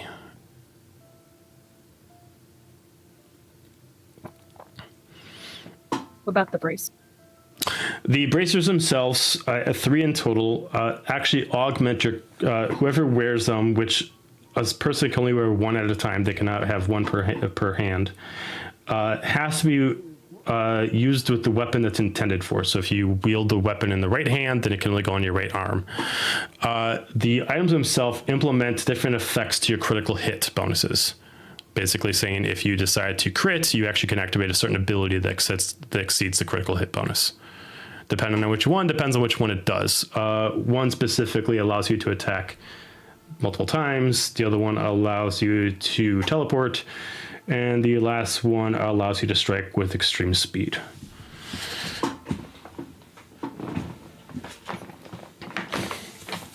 Those braces both might be nice. But I probably am not looking at those. I'm probably looking at the contract. Do you choose to break the seal of the contract? The seal has not been broken. She has not actually opened up the contract since she stole it. I thought we were She's supposed to do anything to it, right? Not supposed to modify it, but never said I couldn't read it, right? Oh, true. Yeah.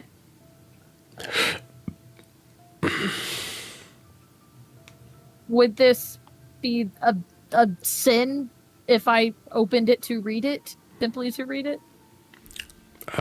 You assume it could I be. wouldn't second guess what the devil Yeah. would say. If you break the seal on it, that would Yeah. seem to be changing it. Yeah. Nah, fuck it. I'm breaking the seal. I want to read what this is. Okay, crack the seal open. Manon is Manon. The contract is considerably shorter. I was just like, ooh. Very much shorter than the one that was revised specifically for this journey. For this, it goes over very specific events. Even though the parchment for this is very old, the ink on it can never be smudged. It can never be wiped away. It still looks like it was just written yesterday. It specifically was created in name of the king that you met before, King Malarix, as the first devil of his kind, to create one of 3 contracts. This contract binds the seat of the House of Deimos to every kin. If one dies due to ill effect, hang on, I gotta pull this back up. The firstborn child will be cursed. This curse will also be granted the ability as a key to Lord Malik, as 3 keys are necessary.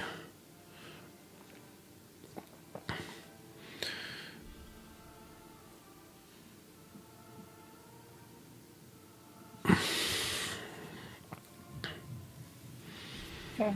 Is there anything else it says? Like what? It just goes over some details of anything? it. Just goes over some details about that explains a few things. Anyone who's been bound to this, anybody who's bound to the contract, gain the abilities of the person who created it. In this case, Malarix created this contract, so your Hellfire form is a connection to Malarix.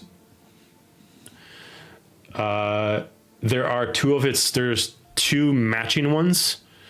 It does not say anything about the other 2, but it implies that Malarix did not create the other 2. But there are 2 that are matching this. Are they the 2 on the shelves? No, they're not even in here. It just implies that there are 2 other ones that are like this. You could also assume that they actually don't have anything to do with you. They're just other similar contracts for other situations. 3 keys, 3 people, 3 contracts. Based off of what you've been told growing up and the information you have, you do have a cousins and another family in the Feywild, and there is a neutral party that are descendants of Malik himself that are humans.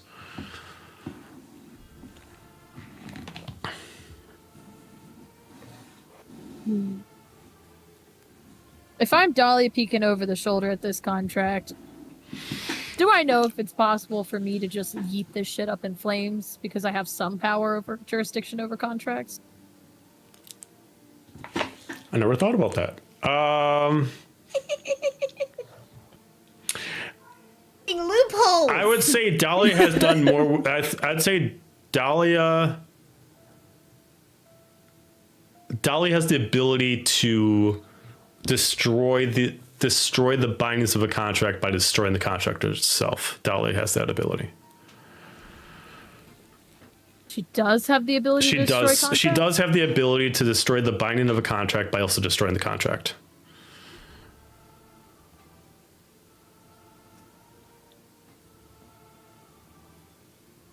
Is this gonna make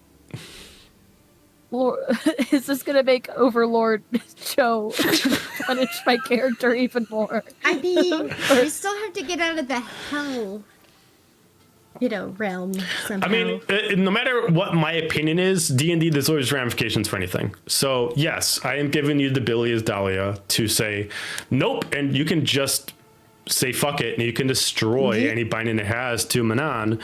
But obviously, as far as a deal that was already made, that deal still is in existence. So the other deal that was made for you guys to do this. You signed another contract. You signed another contract. So this would free you from your own contract, but there is another contract that is still in account.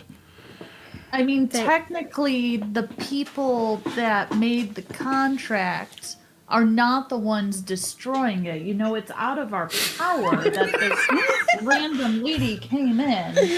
Did she just Also, randomly theoretically, destroy wouldn't the contract be void because the rewards of that contract were to modify So this I did contract, imply- because the contract no longer I did exists. imply when the contract was made, because you guys were really asking me a lot of questions. I had to be as clear as possible that you guys would even get fucked if Zenza already modified the contract. It is your responsibility to make sure that not even Zenza modified the contract. So technically, Yeah.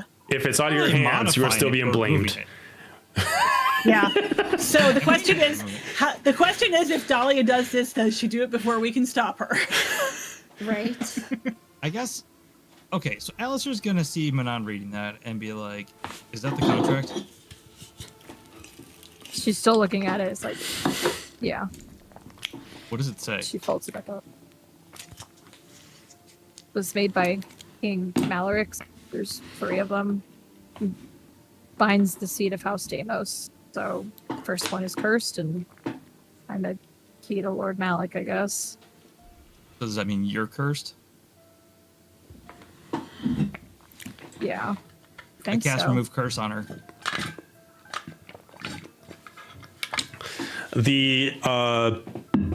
Sorry, I'm blanking on words. I think you've tried that The before. contract glows, and the spell gets it. How should I phrase this? It auto counter spells your remove curse. Dahlia counterspell the counter. You know, we do have a fancy new staff that does that too.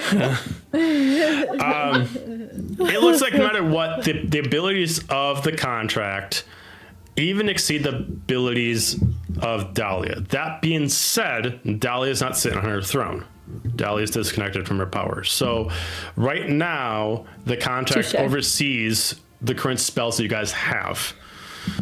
Dahlia can still destroy it and just break the hold that it has over Manon. But the binding, that is like the best chance you guys have as far as where you guys are standing right now. If you guys decide to do that. Take into account, the contract's still existing. Should I phrase this? The contract still being in existence is not a hindrance to you guys at this moment. You know, Malik is still going to do what he's going to do. But, so the urgency of it, as far as DM the player, is probably unnecessary. For the sake of not talking to myself for 5 more minutes back and forth and blowing my brains up, we're going to say canonically that Dahlia offers to destroy the contract. Manon stops her and says, well, I kind of signed another contract around this contract. And so if you destroy this contract... I'm sorry, I'm going to have to pause this here. We've had an instance where Amanda had to do this. She had to be Azalea talking to Zephania. I need you to do this correctly. I use 3 personalities at once. I'm just throwing that out. It was on, you got emotional. this. It was dramatic. Do It was it. hilarious. I need You it. got the accents. Do It's accents. different fucking octaves with like a whole different accent. Hell no, I can't do this shit. You can. No, believe not in not with all these viewers. Not with 20 plus people watching, including you guys. Why not? No, we're saying maybe if you got me drunk one day, but not right now. So Or if it involved riding a horse and hitting things. Yes. yeah, if you pay me money, we'll talk. Look, But the last till time, then, you were drunk and you started, and I asked you to do accents, I regretted every second of it. So I, Yeah, I was there. I have to. That's fair. Amanda's friends also regretted that too when they asked one night. So, we're gonna say this conversation happens, okay? And it is agreed that we're not going to torch this contract for the sake of the other one because we don't know what the Devil King guy is gonna do. And Dahlia's just like, yeah, maybe you shouldn't because they could go after anybody, including you or your friends. So Manon's just gonna fold the contract and look to the group. Is there any way we can go turn this in before we go help Silic, or... I mean, we can go help him, that's important, but... And she's like looking at her mom. We have Wait, the feathers what- to summon. What's her name? Lucia. I think she can take us back, right? Believe so. That's our quickest way There's back. also the one. Is it the soldier? That Yeah, what's was this dude standing doing? at standing at the end of at the edge of the domain. Oh, the knight. Right. Super make magic guy that's with us. Oh, The knight. Ian? Ian's just kind of like hanging out by himself. Like, he's like, I don't really know you guys. I'm here to help, but like... I look. You. What's the quickest way back to your king? We came here from the witch, right? Maybe go back I that pull way? out my feather. Celia, we're ready to go back. Immediately, out of nowhere, feathers just start surrounding around you. And even while you're inside of Zenza's facility, you just all of a sudden teleport inside the hut. Does Dahlia come Lucia, with? excuse me. Sorry, Sorry, unless, Lucia, we're ready to come back. We're ready to go. unless Too many Dahlia things. resists, Dahlia appears as well. I mean, she's not gonna resist at the moment. Okay. I don't know how much she wants to go to this devil castle place. I kind of wave my expended feather. Nice to see you again. Oh, always a pleasure. Always a pleasure. So, what can I do for you? Troubles? Difficulties? We've done the thing and we're ready to go back to the court. Oh, well, magnificent. Well, everyone, get some rest, some shut-eye. She re-summons the attic. Again, it takes a little bit of time. Did you get the heads? Yeah. The heads? Remember, I asked for 4 Did, heads? didn't we? I'm pretty sure we The did get items. them. I can't remember who got them. Yeah, we got something. I don't Yeah, it was the remember what they items, were, right? but the items. Yeah, we have the items. The Yeah. knight's helm, Samar's bow. There was a hairpin, I believe. And I have Samara's little mini dagger. We did not get the Minotaur's eye, I don't think. I Did we? thought Somebody got that, didn't they? Yeah, I thought. Yeah, I think so. You guys got everything. You guys everything. We got them. Yep. Yeah, we give it to her. She's just like, wow, beautiful. Well, you all rest, and I will be able to work with something by the time you wake up. And she just immediately just kind of spins her hand in the air as you just immediately feel light, as you can feel like, even though you're still inside a hut, you assume that you're just like reduced to like a fraction of the size of a bird as it starts flying through the air. And she resummons the attic, and she immediately takes the items, she wraps them around, and she, as you start to walk to the attic, she just grabs a hammer. She just starts smashing them. She just starts taking All the right, dust then. and she starts putting it in a tray, and she starts mixing them together with different kind of oils and different kind of herbs. And she just starts laughing maniacally as she just starts doing this. You all have a good rest now. I'm gonna have some fun down here. Right. As we're going upstairs, Dolly just says quietly that everyone could hear. You guys, very interesting friends. It might be a strong word, but Or an acquaintance. she's friendly enough. Just a bit odd. Nova will like pause in front of Manon once we get up there and go, if you want, I can make a copy of the contract, and so you have it, just so you know what's all in it for later. Yeah. And she's gonna pull it out and hand it to her. That would be awesome. Thank you. So I'm gonna use part of my because seeing I only need 4 hours, I'm gonna use some of that time Okay. before I take a rest to actually copy it down. I'll probably copy either like take parchment out of another area that I have, or just copy it in my grimoire so that we have it that way, and Okay. we can make more copies later. Does everybody else go to sleep and get their rest? Yes. I'm gonna say that Dahlia's hanging back, and Manon's obviously being broody per usual. And I think that they have a conversation about whether they both should go to the Devil's Castle, if that's just going to be inviting problems if they both go. And I'd say that they have a really good heart-to-heart that I'm not going to roleplay because I can't think of all that on the spot right now. But it'll be good. Maybe I'll write a fan fiction about it. And they hug, and they're great. And I think ultimately, Dahlia may decide to dimension door back to the Shadowfell. Okay. Does this gonna cause problems, DM? Do what you want to do. Smiling. Well, no, now He's you're freaking smiling. me out. Okay, maybe I should go. Do what you want to do. You're in a hut. You're in a hut right now. So do we like dimension to- door while you're in a hut? I'd like to insight check the DM. DC 30. Oh shit. That's a 17 plus a 14. Does that make it? Technically, yes. I think that would be plane shift anyway.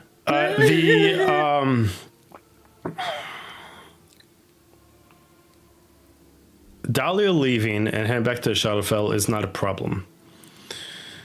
Dahlia going to the Hell Castle is not a problem. I would say Dahlia does know that as soon as she was awakened and left, once she officially left out of Zenza's domain, which is basically a blind spot for the devil in charge, with the power that Dahlia contains, it's like a blip on a map that she's there. So if Manon comes and the king's like, I know your mom was here, where the fuck is she?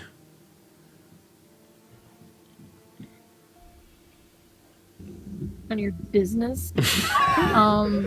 Just know that will be a question. Remember, had a he did thing.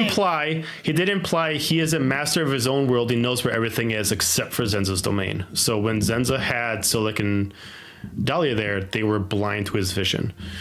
If basically a big piece on the board of like his, hey, I'm king of hell, you're the queen of the Shadowfell. If she randomly appears in there, he's gonna be very fucking paranoid, and if she randomly disappears, he's gonna get more paranoid. She might have some pull. I'm just saying. I've only told you for Telling the Dahlia. truth, but dress. will he believe it? And I've tell only me told that you as far as Dahlia. negotiating has ever worked out in any campaign. Are you kidding me? I've only told Do you we as far need as to find Dahlia her a is new Dahlia dress? recommended and really told Manon not to go there. But she never really fully explained why, other than the fact of just the families having problems. Well, she said the same thing to the Feywild. Yeah. So what would be the problems And knowing that this turned out so information? well. Because this might alter what choice she chooses. I mean, if you really want to know from DM the player, it would make Manon's getting into the castle easy. Without Dahlia, difficult. Getting out without Dahlia, difficult. Because he knows that Dahlia's there now. even though we haven't like touched soil outside of Zenza's realm, like technically, theoretically, we're still. We're in the Lucia does not. Zenza's. Lucia follows the rules. Follows. She is lawful evil. She follows all laws the king has decided upon the lands, so she does not conceal her passengers. That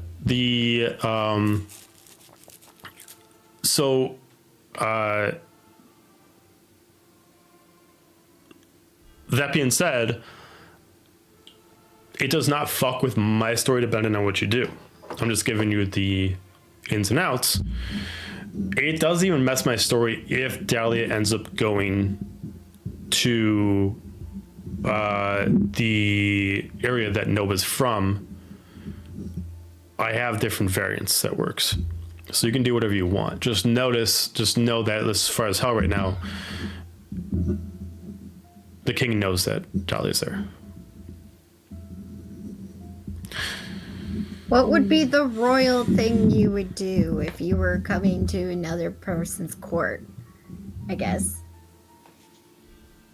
Don't even make a big show of it, but she's also in like a tattered nightgown still right now, so she Well, doesn't we want can anyone to see find her like her this. clothes. We can find her clothes. We can find her. I didn't even get Census corpse clothes. Again, stop making them vaporize, Joe. I want their outfits. This is the second time.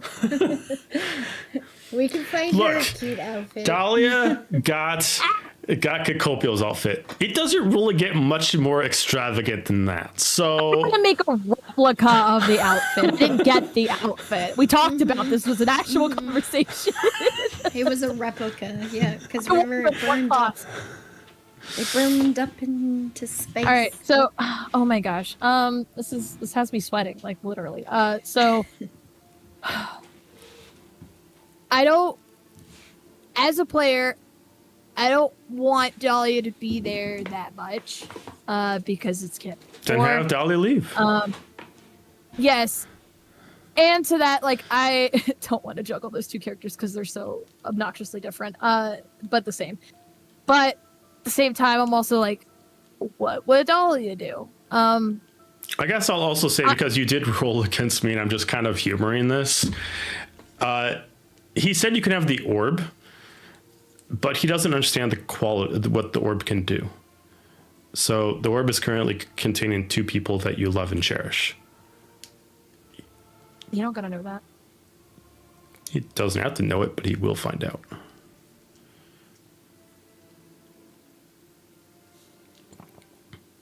You know what? It is a good stopping point. We can think about this for a week.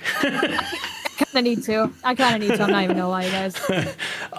We'll stop there, and maybe after 7 days, Manon and Dahlia will be able to figure out what they want to do. I'm sorry. This is stressful for me. All right. Everyone, thank you for watching. We will be back in Tuesday to continue this. Do not forget that we actually switched Daggerheart around, so we have Daggerheart tomorrow, and then we have Star Wars on Thursday. Note that for Star Wars, we're in our final episodes of Campaign 1 for Star Wars, so if you want to come see all the final battles and the combat and them fighting the Empire, come check it out.